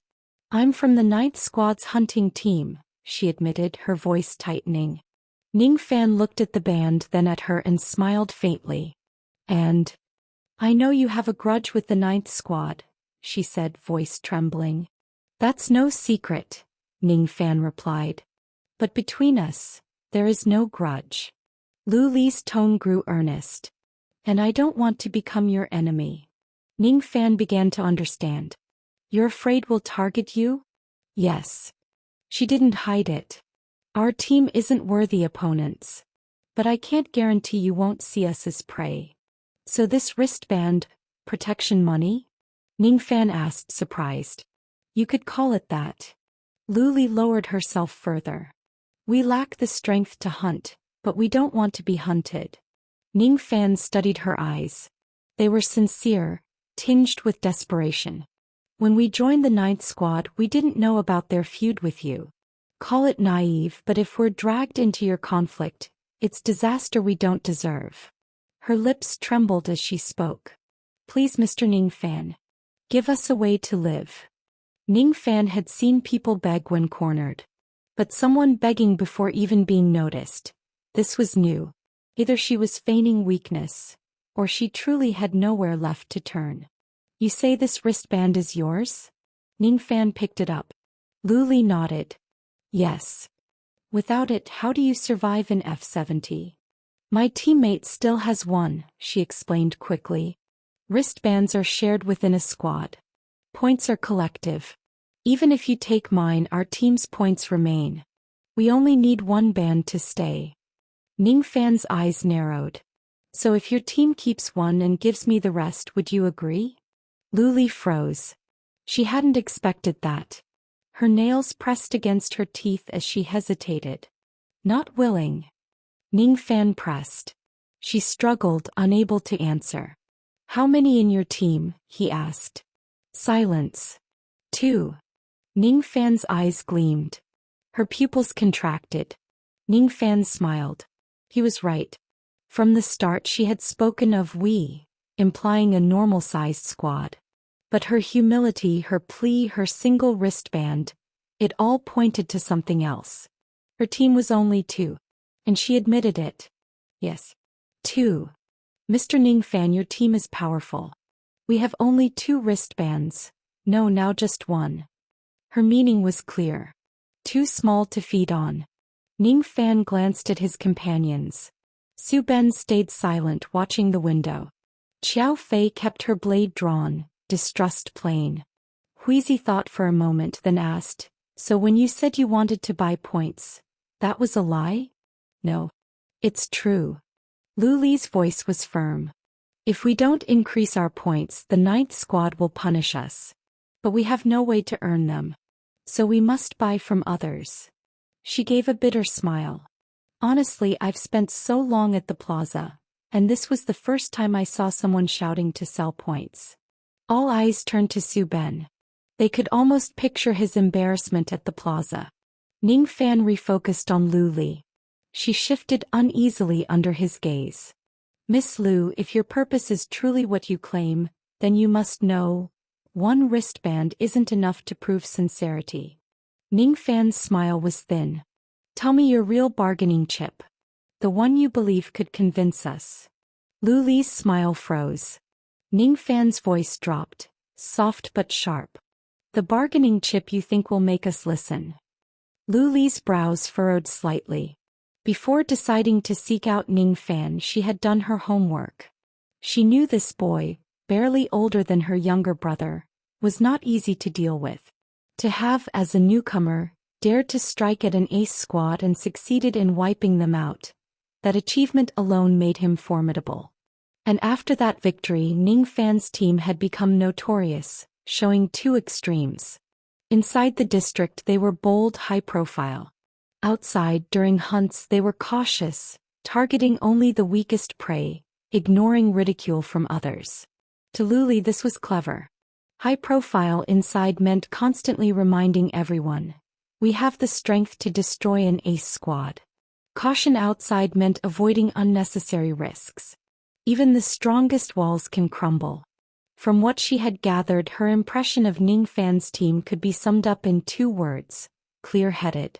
They hadn't let gossip or scorn shake their mindset. Now, after less than 20 minutes of speaking with Ning Fan, Luli already felt the pressure. He had instantly seen through the fact that her team was only her and her brother. And he had pointed out she had other bargaining chips. Terrifying. She realized coming here had been the right choice. If hunters like him marked her, she and her brother would have no chance of survival. Mr. Ning Fan, what I'm about to say, I hope you'll keep it secret. Luli bit her lip, hesitated only briefly, then her eyes hardened with resolve. I believe once you hear me you'll see my sincerity. Ning Fan nodded. I'm curious. My spirit servant is called Soul Seeker. Ning Fan blinked. He already knew the claim that spirit servants are the great secret of the lower districts was nonsense, just a cover for the weakness of the guards. But the truth remained. A spirit servant's nature was each person's deepest secret. Ning Fan's team had gained the upper hand against Zhou Liang's squad precisely because they had learned their spirit traits in advance. Now Luli was willingly revealing hers. That was her sincerity. What's its trait? Ning Fan asked. Spirit detection. Her eyes shone. She knew the value of her servant. As Ning Fan had guessed, she had prepared her bargaining chip. Offering her spirit's ability was enough. At her words, everyone turned to look at her. A rare spirit indeed. Support-type spirits were uncommon here. Most were combat-oriented. But for a team, a support spirit was a treasure. Just like Sun Yingying's had been. Seeing their interest, Luli relaxed slightly and extended her hand again. When she had first entered, she had offered a handshake, but Ning Fan hadn't taken it. Now he understood, it wasn't courtesy. It was demonstration. Still, he didn't take her hand. Instead, he looked at Qiao Fei. Fei Jia. Qiao Fei stepped forward and clasped Luli's hand. Ning Fan had chosen her deliberately. He didn't know how deep Luli's detection ran. Su Ben and Huizi had recently advanced, while Qiao Fei's flash step hadn't yet been bound. Qiao Fei lowered her gaze, watching Luli. Luli smiled softly. Flower dance. Speed-type spirit. 10 soul level. 22 souls. Qiao Fei's eyes widened. It felt as though this woman had stripped her bare. She had named her spirit, even counted its souls. Even Ning Fan's smile faded. This ability was powerful. Luli released Qiao Fei's hand. Qiao Fei looked at her palm, then at Luli, eyes wary. Being seen through like that felt dangerous. Mr. Ning Fan, Luli said gently, if you agree to my request, I'll use my spirit to investigate your chosen prey. I believe keeping me alive is more profitable than killing me. Ning Fan studied her. He too sensed her danger. Miss Lu has prepared 2 paths, he said evenly, fingers tapping the table. When you entered, you tried to probe my spirit. Her smile froze. If you had succeeded, Ning Fan asked suddenly, what would you have done? Luli pressed her lips together, silent. Ning Fan smiled, but this time coldly. Our team's information is worth a fortune. Many squads are paying dearly to collect it. If we refused you, you'd sell us. Our secrets would become your shield, wouldn't they? Sweat beaded on her forehead. This man was too quick. The moment he learned her spirit's trait, he had unraveled her entire plan. A handshake so ordinary, so casual. Yet he had seen through it. Mr. Ning Fan, you misunderstand, she said weakly. I never. Miss Lu, even you don't believe your own denial. Ning Fan cut her off with a wave. Sweat poured down her brow. Qiao Fei's blade gleamed coldly. Su Ben stared out the window, but now his crossbow was aimed outward. Huizi twirled his dagger, its shadow dancing across the wall. None of them spoke of killing. None uttered the word, death. Yet Luli could not be sure she would still be alive the next second. Mr. Ning Fan, I mean no harm, she burst out. I only want a chance to live. Ning Fan kept his gaze on her. He was considering something. If he had shaken her hand, what would she have seen? Could she see Jian Wucho? Ning Fan was genuinely curious. Jian Wucho was not a spirit servant, yet he still belonged to the realm of souls. If Luli could perceive that, then perhaps she could also see the other souls sealed within those coffins? As Ning Fan pondered this question, Luli grew increasingly nervous. From her perspective, Ning Fan had pierced through her thoughts and then fallen silent. What did that mean? Was he deciding how to deal with her? Mr. Ning Fan. Luli summoned her courage and called softly. Ning Fan snapped back to himself. Tomorrow I'll contact you, he said gently. By then I'll give you the basic information about the prey. 3 days. Will that be enough for you to gather intelligence on them? Luli's eyes lit up instantly. Ning Fan hadn't turned against her. Instead he was giving her a chance to prove herself. That meant they still had a chance to survive. Of course, Ning Fan wasn't the only one in District F70 who might target them. The reason Luli revealed her spirit servant nature carried a deeper meaning. She wanted Ning Fan's team to recognize her value. More than enough, she answered firmly. Good. Then I'll trouble you with it. Ning Fan smiled. Luli rose to her feet. Ning Fan tossed a purple bracelet across the table. She caught it in a hurry, staring at him in confusion. Seeing that Ning Fan had no intention of explaining, a flicker of strange emotion passed through her eyes. She then said seriously, "Thank you." After Luli left, Qiao Fei spoke in a low voice. Ning Fan, can we trust her? No. Ning Fan's reply was sharp. But she's worth testing. For now he could not trust her. Yet Luli's spirit servant ability was undeniably valuable. So Ning Fan decided to give her a chance. If she truly wished to attach herself to them, then her soul-probing talent could bring enormous benefit to the team. He had already set his sights on another squad, perfect for testing Luli. Suddenly Su Ben raised his hand. "Ben, what's wrong? Speak freely." Ning Fan's tone grew serious. "Where do you see the problem?" Su Ben's face was grave. "We haven't exchanged for Sola." Ning Fan froze. Su Ben reminded him, "The money we've got left won't buy us more than a few decent meals." Meanwhile, Luli had just returned home when she saw Lu Yuan stepping out with a metal bat in hand. "What are you doing?" she demanded. "Ah." Lu Yuan's eyes widened in relief at seeing her safe.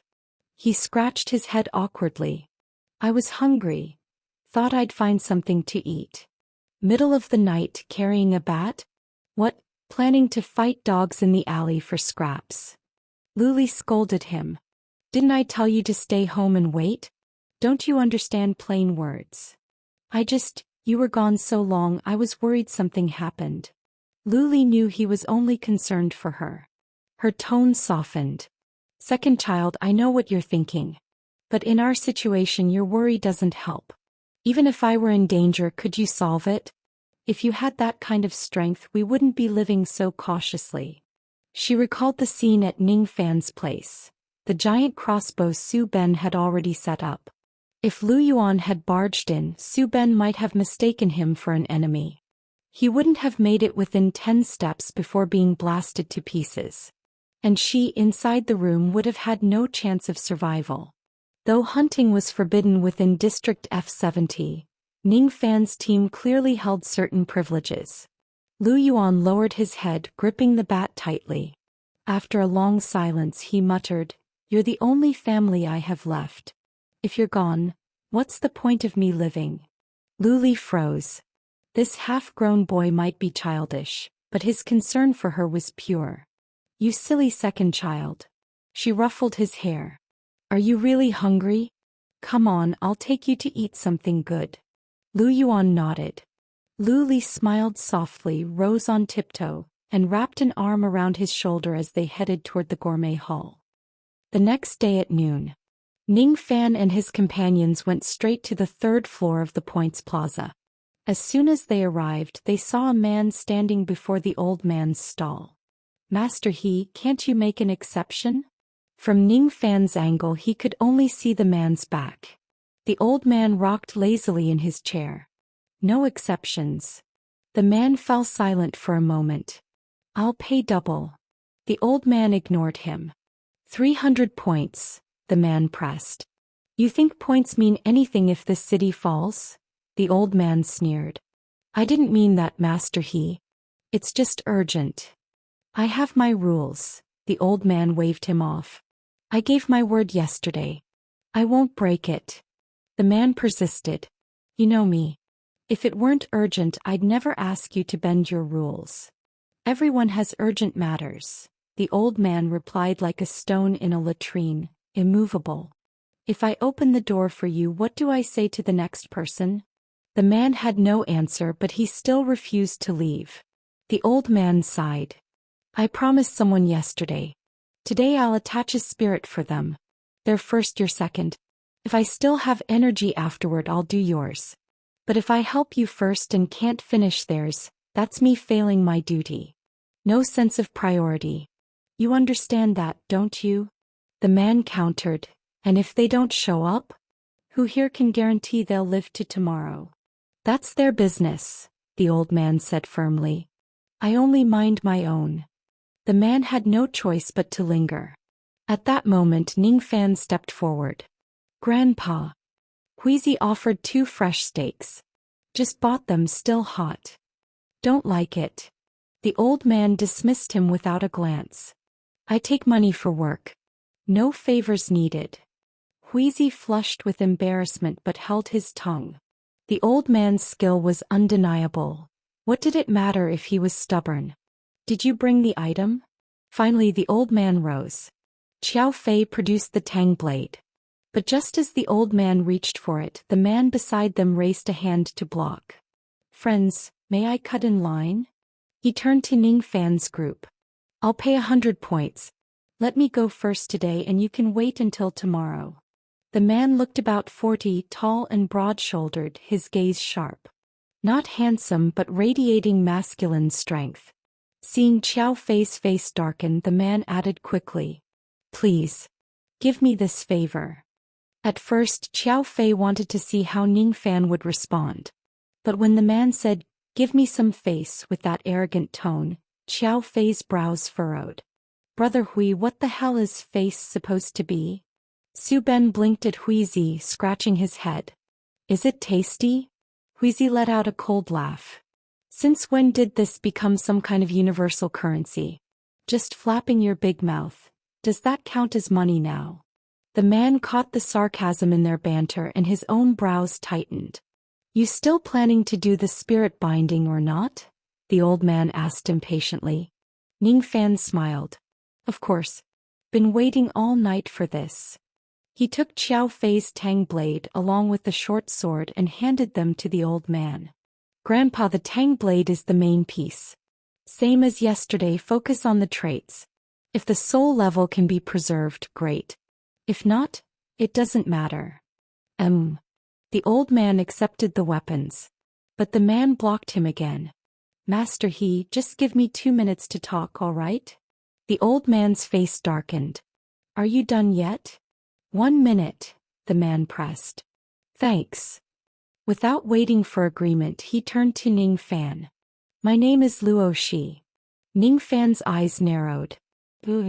He'd heard that name before even entering the district. The second in command of F-70. Some said he was the only one in the F sector who could arm wrestle Yang Kickoff. Others claimed he was Yang Kickoff's dog. But on one point everyone agreed. He was strong. How strong no one could say. Points are my favor, you choose. Luo Shi ignored their shifting expressions. To him, dropping his name was enough to warrant any reaction. A day's delay in spirit binding won't cost you much. Just tell Master He, don't make things difficult for him. The old man didn't go inside. He simply looked at Ning Fan, waiting. Ning Fan stayed silent. The other three watched him closely. He was the captain. Whatever he decided, they would follow. Grandpa will trouble you then, Ning Fan said with a smile. We'll wait right here. The old man's eyes brightened slightly. Then he turned toward the room. And that scar-necked chatterbox. If you rush me again, I'll never do business with you lot. Huizi froze, staring at Ning Fan in disbelief. He's talking about me? Yes, Xiao Fei confirmed. Luoxi's face soured. They were treating him like air. His words had been dismissed like a fart in the wind, without even a smell. Heh. Fine. Luoxi gave a thin smile, said nothing more and walked away. Once he was gone, the group dropped their joking tone. Ning Fan, that guy will probably try to sabotage us behind the scenes, Huizi muttered, frowning. I wanted to hold back, but I couldn't. These wild dogs. None of them had good tempers. If Luoxi had spoken without leaning on his title, Ning Fan might have sold him a favor. None of them would have objected. But to use his position as second in command to pressure them. Let's be honest. No matter how powerful, he was still just number 2. He still had to follow Yang Kickoff's rules. Everyone here was playing by the same rules. Who was more noble than whom? Yes, Ning Fan's team hunted the weakest prey. That was for stability. But when faced with the strong, they couldn't simply kneel. The old man had just stood firm, unyielding. If Ning Fan softened now, wouldn't that be slapping the old man in the face? No need to hold back, Ning Fan said with a smile. Xiao Fei lowered his voice. Ning Fan, we know nothing about this Luoxi. Ask Meijiv, Ning Fan shrugged. He'll have Luoxi's file. Su Ben chuckled. Feels like Meijiv's your intelligence chief. What can I say? We work fast. Ning Fan's smile faded. Meijiv definitely has information. But whether he'll give it to me, that's another matter. What do you mean? Huizi asked quickly. If Meijiv hands me Luoxi's file, it means Luoxi might already be a threat to Yang Kickoff. Even if not, it proves Luoxi isn't aligned with him. Ning Fan's voice was calm. But if Meijiv refuses to share even though he has it, what does that mean? Xiao Fei's tone dropped. It means Luoxi is useful to them. Exactly. At the very least, it proves the G sector doesn't want us touching Luoxi. Ning Fan's eyes narrowed. If that's true, then sooner or later we'll have to face him head-on. It was not a situation Ning Fan wanted. Yang Kickoff alone was already difficult enough. Originally, Ning Fan's next move was to gauge Luoxi's stance. If Luoxi had risen to his position for the same reason, to oppose Yang Kickoff, then cooperation was possible. But if Luoxi was truly Yang Kickoff's dog, then they might have to kill the dog before they could reach the master. All right. No need to overthink it now. I'll meet Meijiv, see his attitude, then decide. For now, Ning Fan had too little information.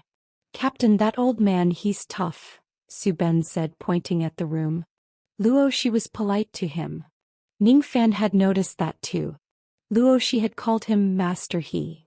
And though the old man gave him no respect, Luoxi hadn't dared to lose his temper. But judging by the old man's character, Ning Fan doubted he'd reveal anything useful. He stared at the door for a long moment. Then suddenly an idea struck. He pulled out his phone and dialed. Uncle Wen, Ning Fan greeted politely. A calm voice answered, I'd like to ask you something. Ning Fan stepped a few paces from the stall, lowering his voice.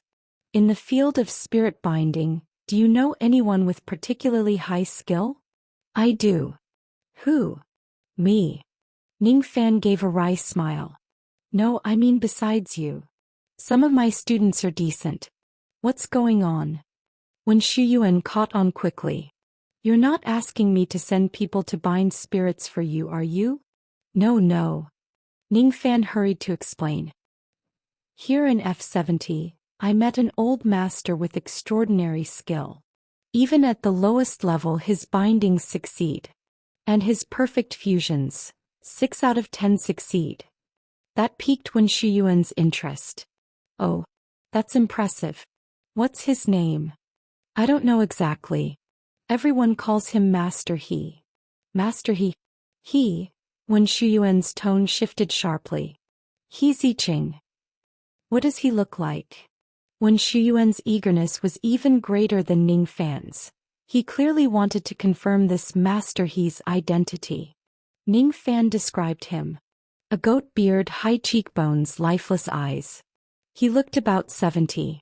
Around 1.75 meters in height, thin to the point of skin and bones.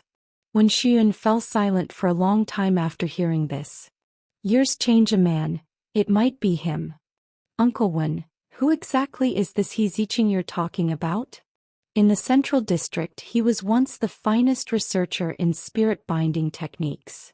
When Shuyuan didn't hide anything. Soul Master He Ziqing. Ning Fan's gaze fixed on the closed door. Uncle Wen, what kind of temper did He Ziqing have? Stubborn. Rigid. Upright. When Shuyuan paused, then corrected himself. At least he used to be. This time he spoke without waiting for Ning Fan's questions.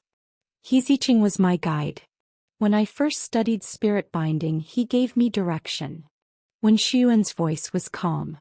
Back then he was one of the top researchers in the Central District. His specialty was spirit binding. He was an authority in the field. By age he was my elder, about 20 years older.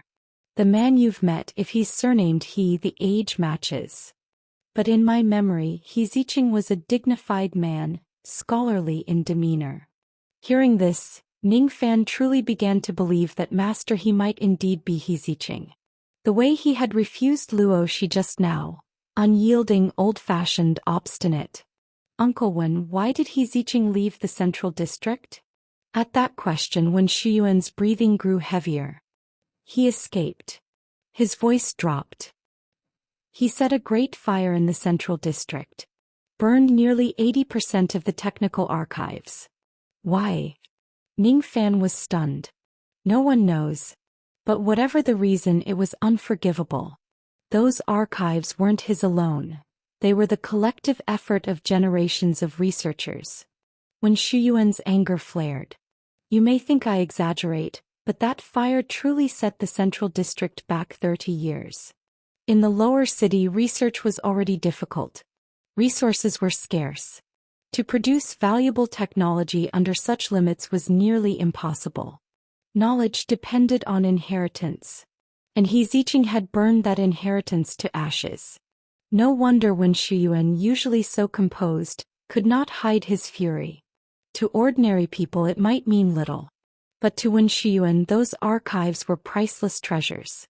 Ning Fan, if this man really is He Ziqing, bring him back if you get the chance. When Shuyuan's tone grew solemn. It will benefit you. Ning Fan understood the meaning behind his words. I'll confirm first, Uncle Wen. Good. When Shuyuan shifted the subject. Little Kai is doing well. She studies with me every day.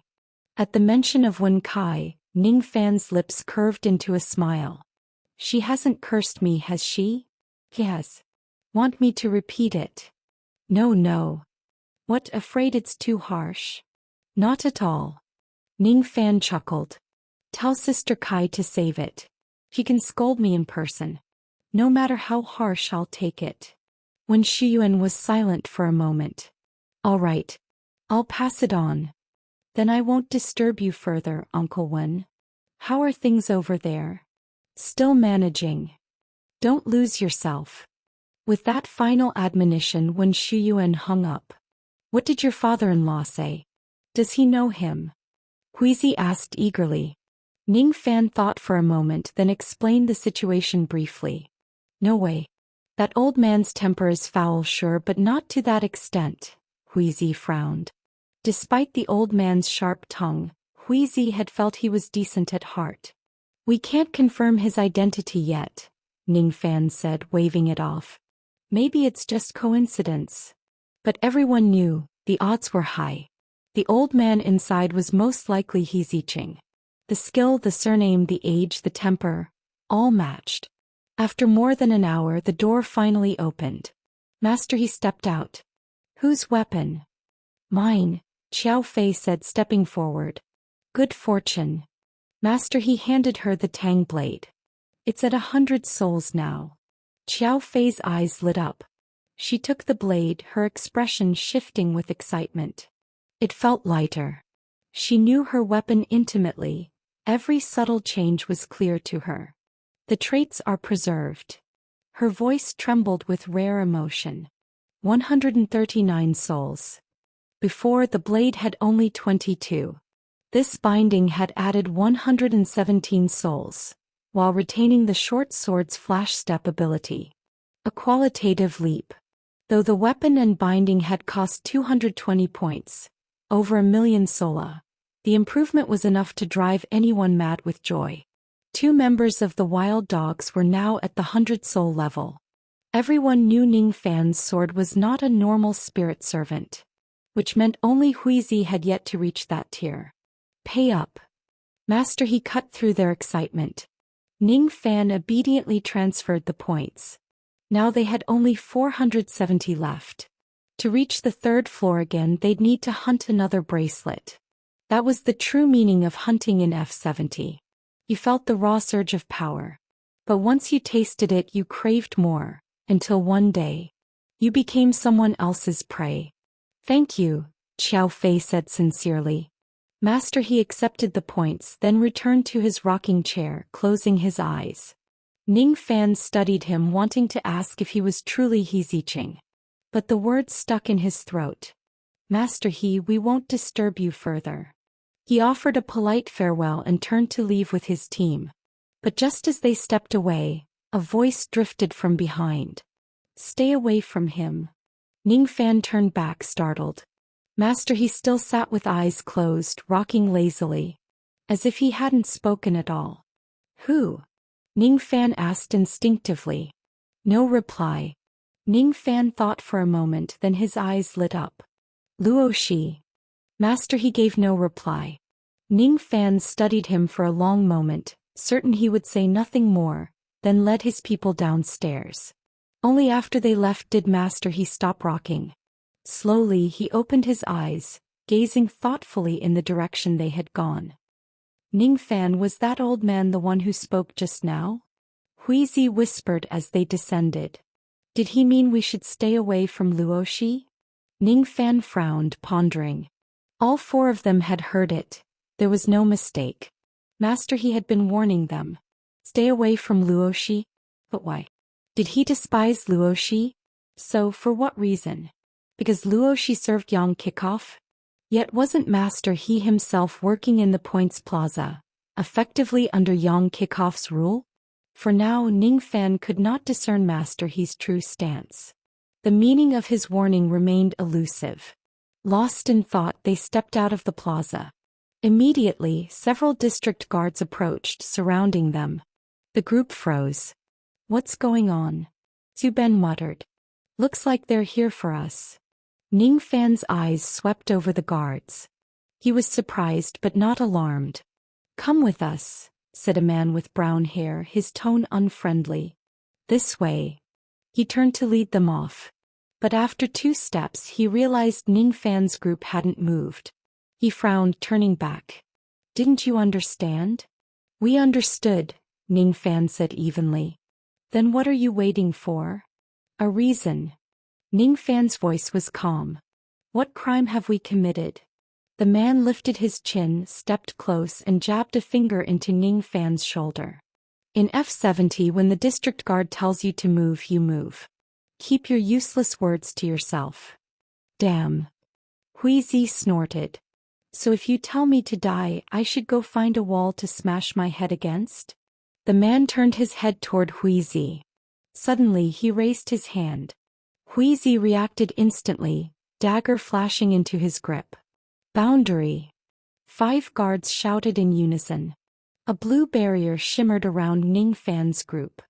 Huizi's movement faltered. Smack. The next instant he staggered sideways, head snapping to one side. A vivid handprint burned across his cheek. The man flexed his wrist with disdain. Now do you understand? Huizi stood rigid, head still tilted from the blow. I understand, Ning Fan said with a smile. Heh. People from District F. Truly pathetic. Spectators emerging from the plaza heard his words. Faces darkened but none stepped forward. The man waved his hand. The guards dropped the barrier. He sneered at Ning Fan. Now you can come with me. But his eyes widened in shock. Ning Fan had drawn his sword. The guards tried to shout, "Boundary!" again.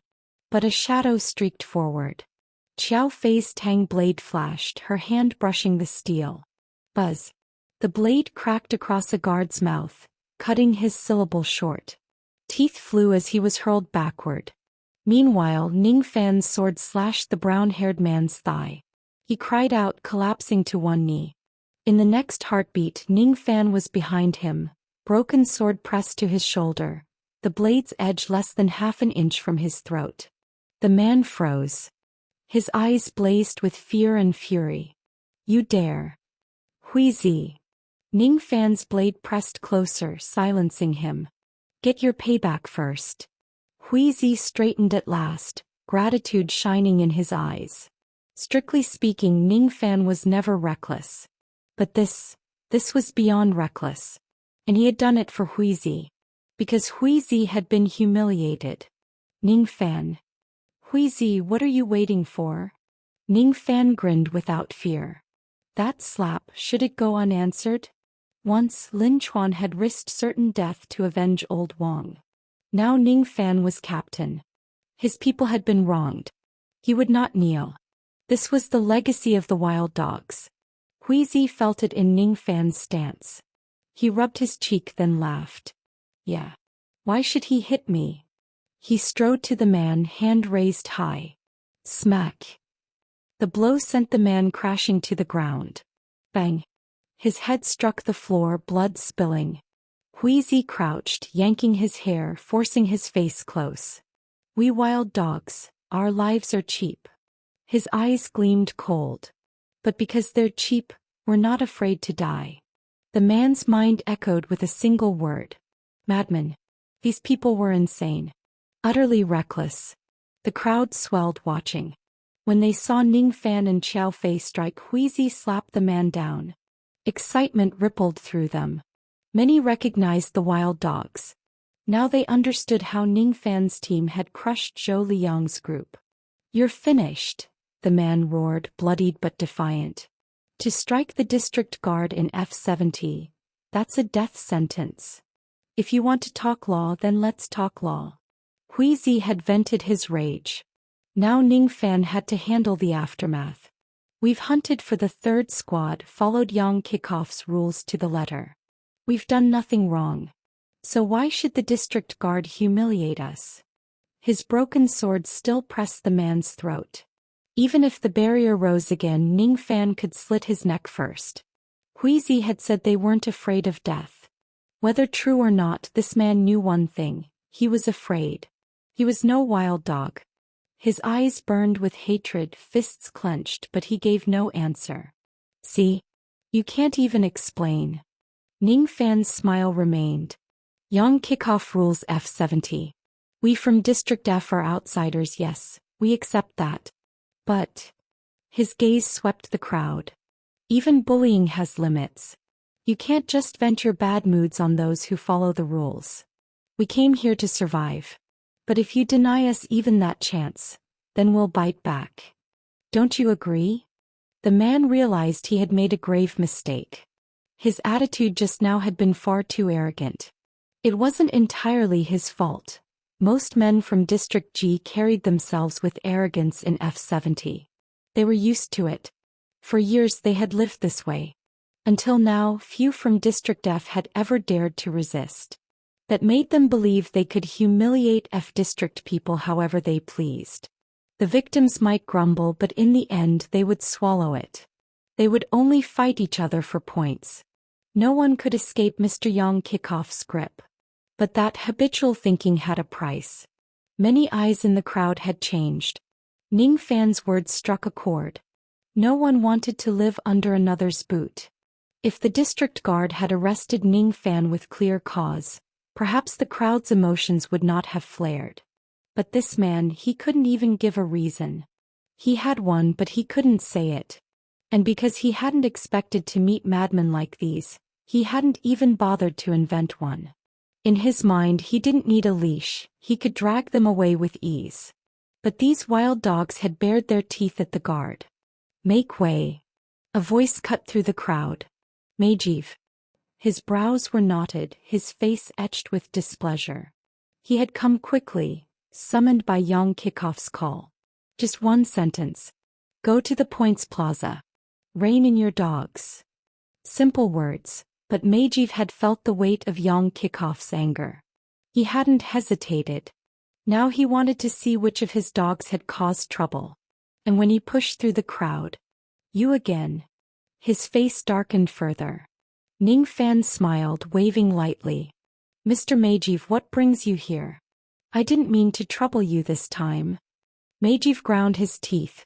True, Ning Fan hadn't called him. But with such chaos, how could he not come? By now Majeev was certain, Ning Fan was petty to the core. He had once put Ning Fan on the spot at the district gates. Since then Ning Fan had repaid him in kind again and again. As Ning Fan himself had said, they were now bound by shared interests. From the moment Majeev praised him at the gates, he could no longer shake him off. Unless Ning Fan broke the iron rules, Majeev would always be cleaning up after him. When Ning Fan's team crushed the 9th Squad's ace, Majeev had been thrilled. Now he was exasperated. He longed for Ning Fan to make a fatal mistake so he could sever ties openly. Yes, Ning Fan's team brought him profit, but their talent for trouble was unmatched. Even if he lost them, the 3rd Squad still had its ace. "Who gave you the courage to strike the district guard?" Majeev barked, seeing the scene. "Put your weapons away." But Ning Fan didn't lower his sword. Instead he asked, "Mr. Majeev, I can put it away, but will you protect me?" Majeev blinked. The question was brutally direct. And because it was direct, it was hard to answer. "I'll decide once I know the full story." "Fine. Then let me explain first." Without waiting, Ning Fan recounted everything. The more Majeev listened, the worse it sounded. The guards had surrounded them outside the plaza. Huizi had been slapped. From any angle, the guards had acted with malice. And if Ning Fan had gone quietly, he would surely have suffered. Majeev frowned. Why had they targeted Ning Fan's team? He recognized them, 2nd Squad guards.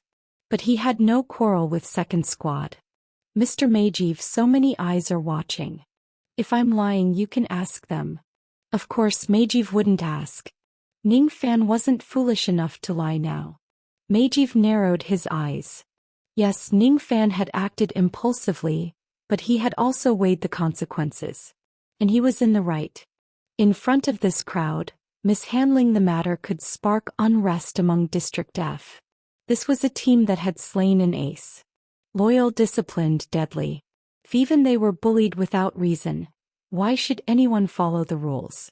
If the rules collapse, chaos would follow. Majeev's head throbbed. Young Kickoff had told him to rein in his dogs. But the dogs hadn't erred. The guards were injured, yes, but Ning Fan's team had obeyed the iron law. They hadn't killed. Captain Majeev. The man under Ning Fan's blade roared in fury. "Can't you even control your dogs?" Majeev's mood was already foul. The words ignited his rage. "Mind your tone, 2nd Squad grunt." His face hardened.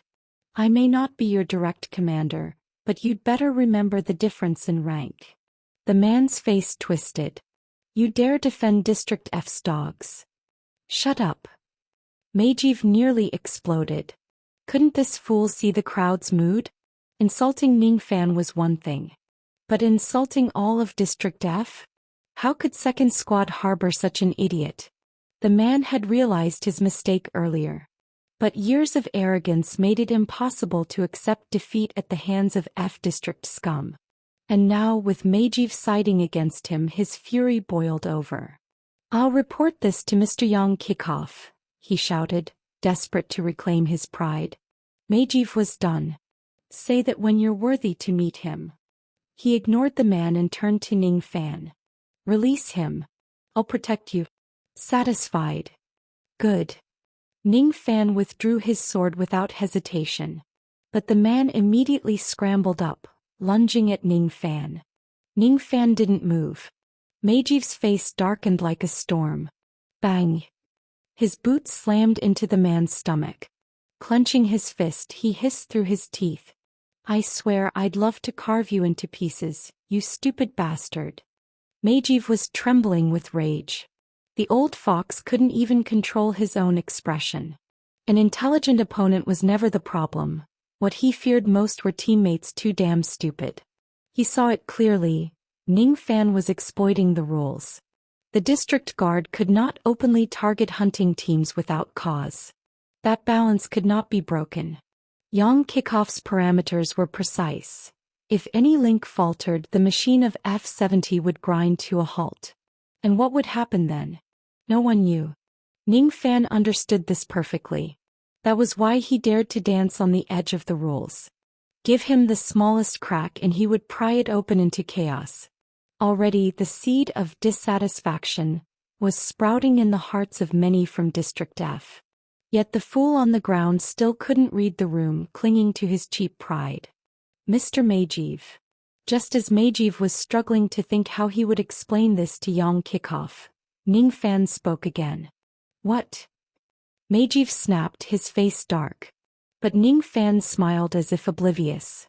I just think the district guard wouldn't target us without reason. Perhaps there's something we don't know.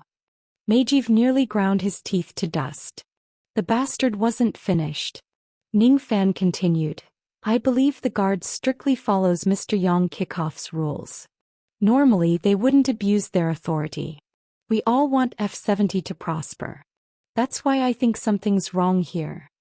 Meijiv's face froze. Ning Fan was deliberately saying this in front of the crowd. Until now the guard's motives were a mystery.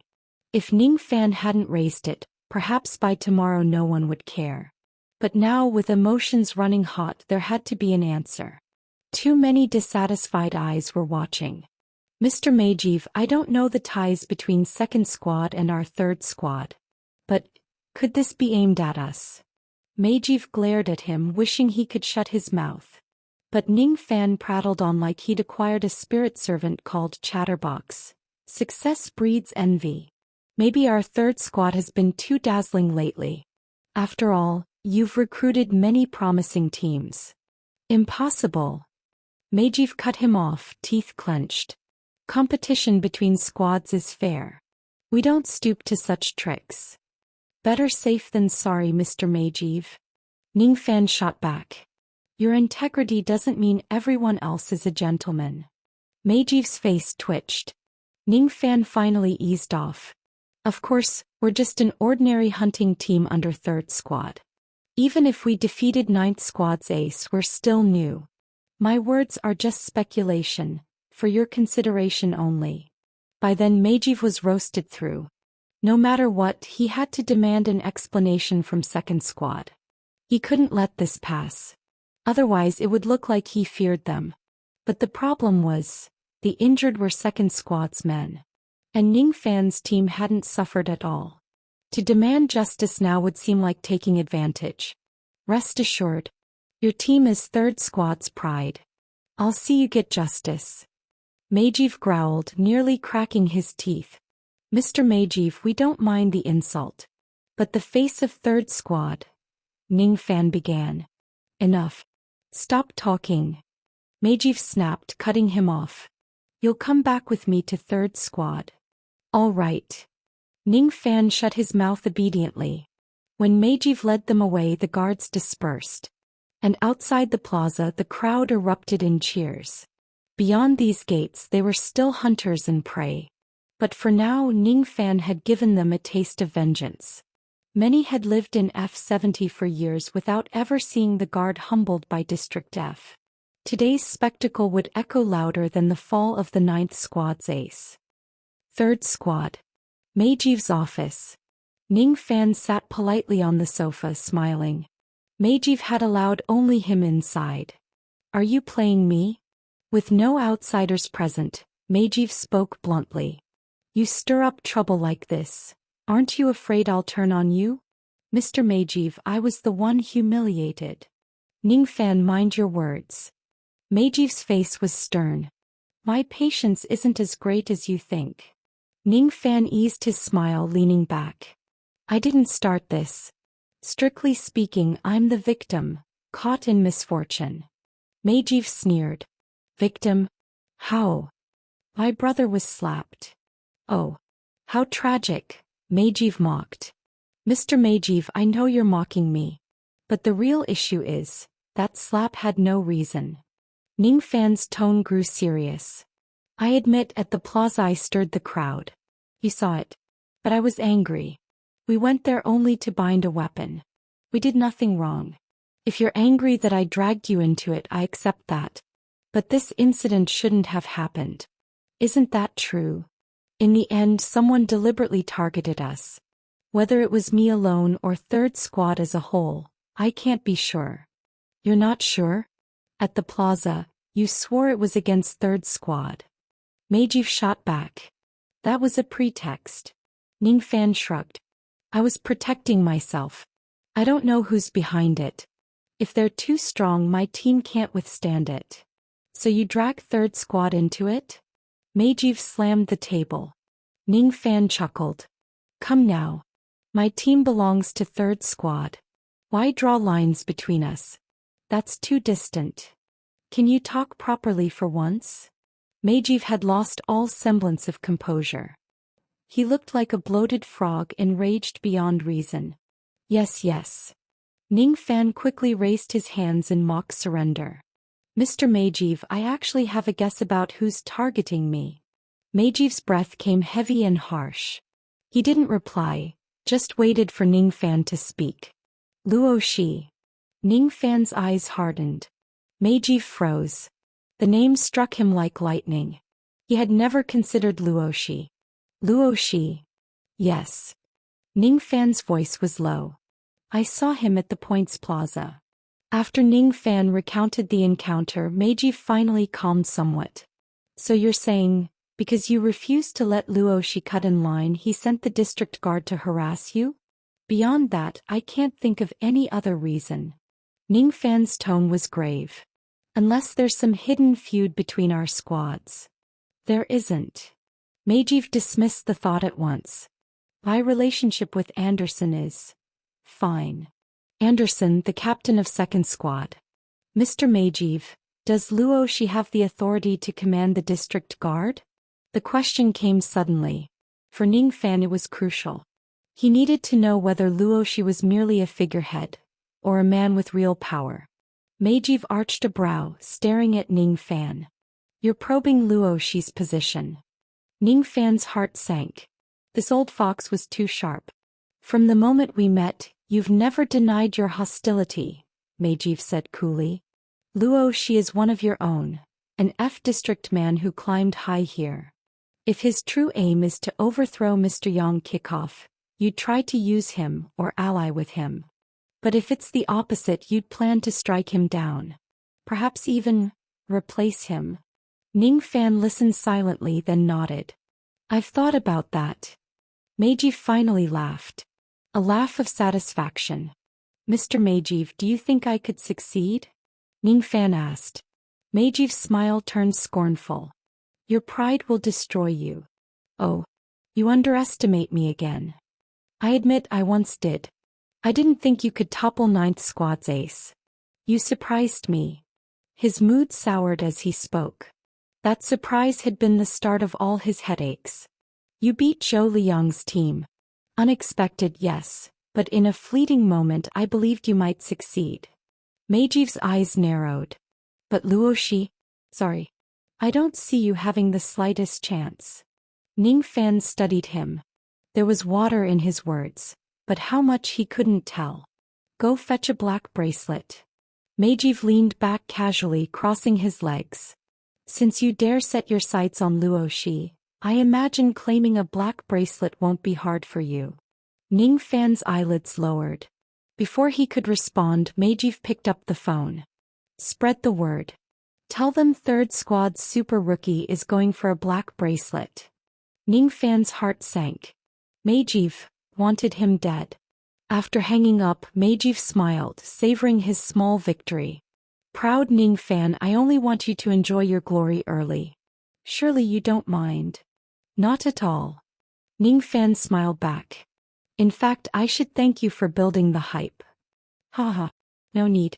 You said it yourself, we're family. The brighter you shine, the greater third squad's honor. Majiv laughed heartily. I'll even congratulate you in advance. Once you claim that bracelet, I'll give you all of Luoshi's files. Good. Then I won't trouble you further, Mr. Majiv. Ning Fan rose to leave. Go on, take care. The moment Ning Fan stepped out of the office, both men dropped their smiles. Ning Fan, what happened? Hui Zi and the others rushed to him. They knew the truth. Whatever Majiv had said at the plaza, their relationship was far from friendly. I'll explain at home. Ning Fan led them away from the guard headquarters. Back at their place, he checked carefully for listening ears before gathering them together. His face was grim. Majiv wants us gone. Ning Fan's eyes narrowed. Luoshi's stance is aligned with District G. Qiao Fei frowned. He didn't give you Luoshi's files? Not only did he refuse, once he saw I was probing Luoshi, he immediately wanted us eliminated. Ning Fan scratched his neck absently. At the plaza, he knew I was cornering him. He was angry, but not enough to destroy us. We were still useful. We caused trouble, yes, but he profited too. But in his office, the moment I mentioned Luoshi, he saw through me and decided to kill us. Truthfully, Ning Fan hadn't expected such a resolute stance. In his mind, Majiv was selfish above all. He valued profit over everything. As long as Ning Fan skirted the rules without breaking them, Majiv tolerated the chaos, so long as it brought him gain. But this time, merely probing Luoshi had made him ruthless. Majiv and Luoshi share direct interests. Ning Fan's voice was firm. The guards who came today were from Second Squad. And Majiv said his ties with Anderson, their captain, were good. At the very least, both squads may be tied to Luoshi. Majiv hadn't given Ning Fan a single scrap of information. So Ning Fan could only analyze from events and Majiv's attitude. His fingers tapped the table, eyes sweeping his team. Tell me, could it be that Luoshi has already stepped outside Yang Kickoff's rules?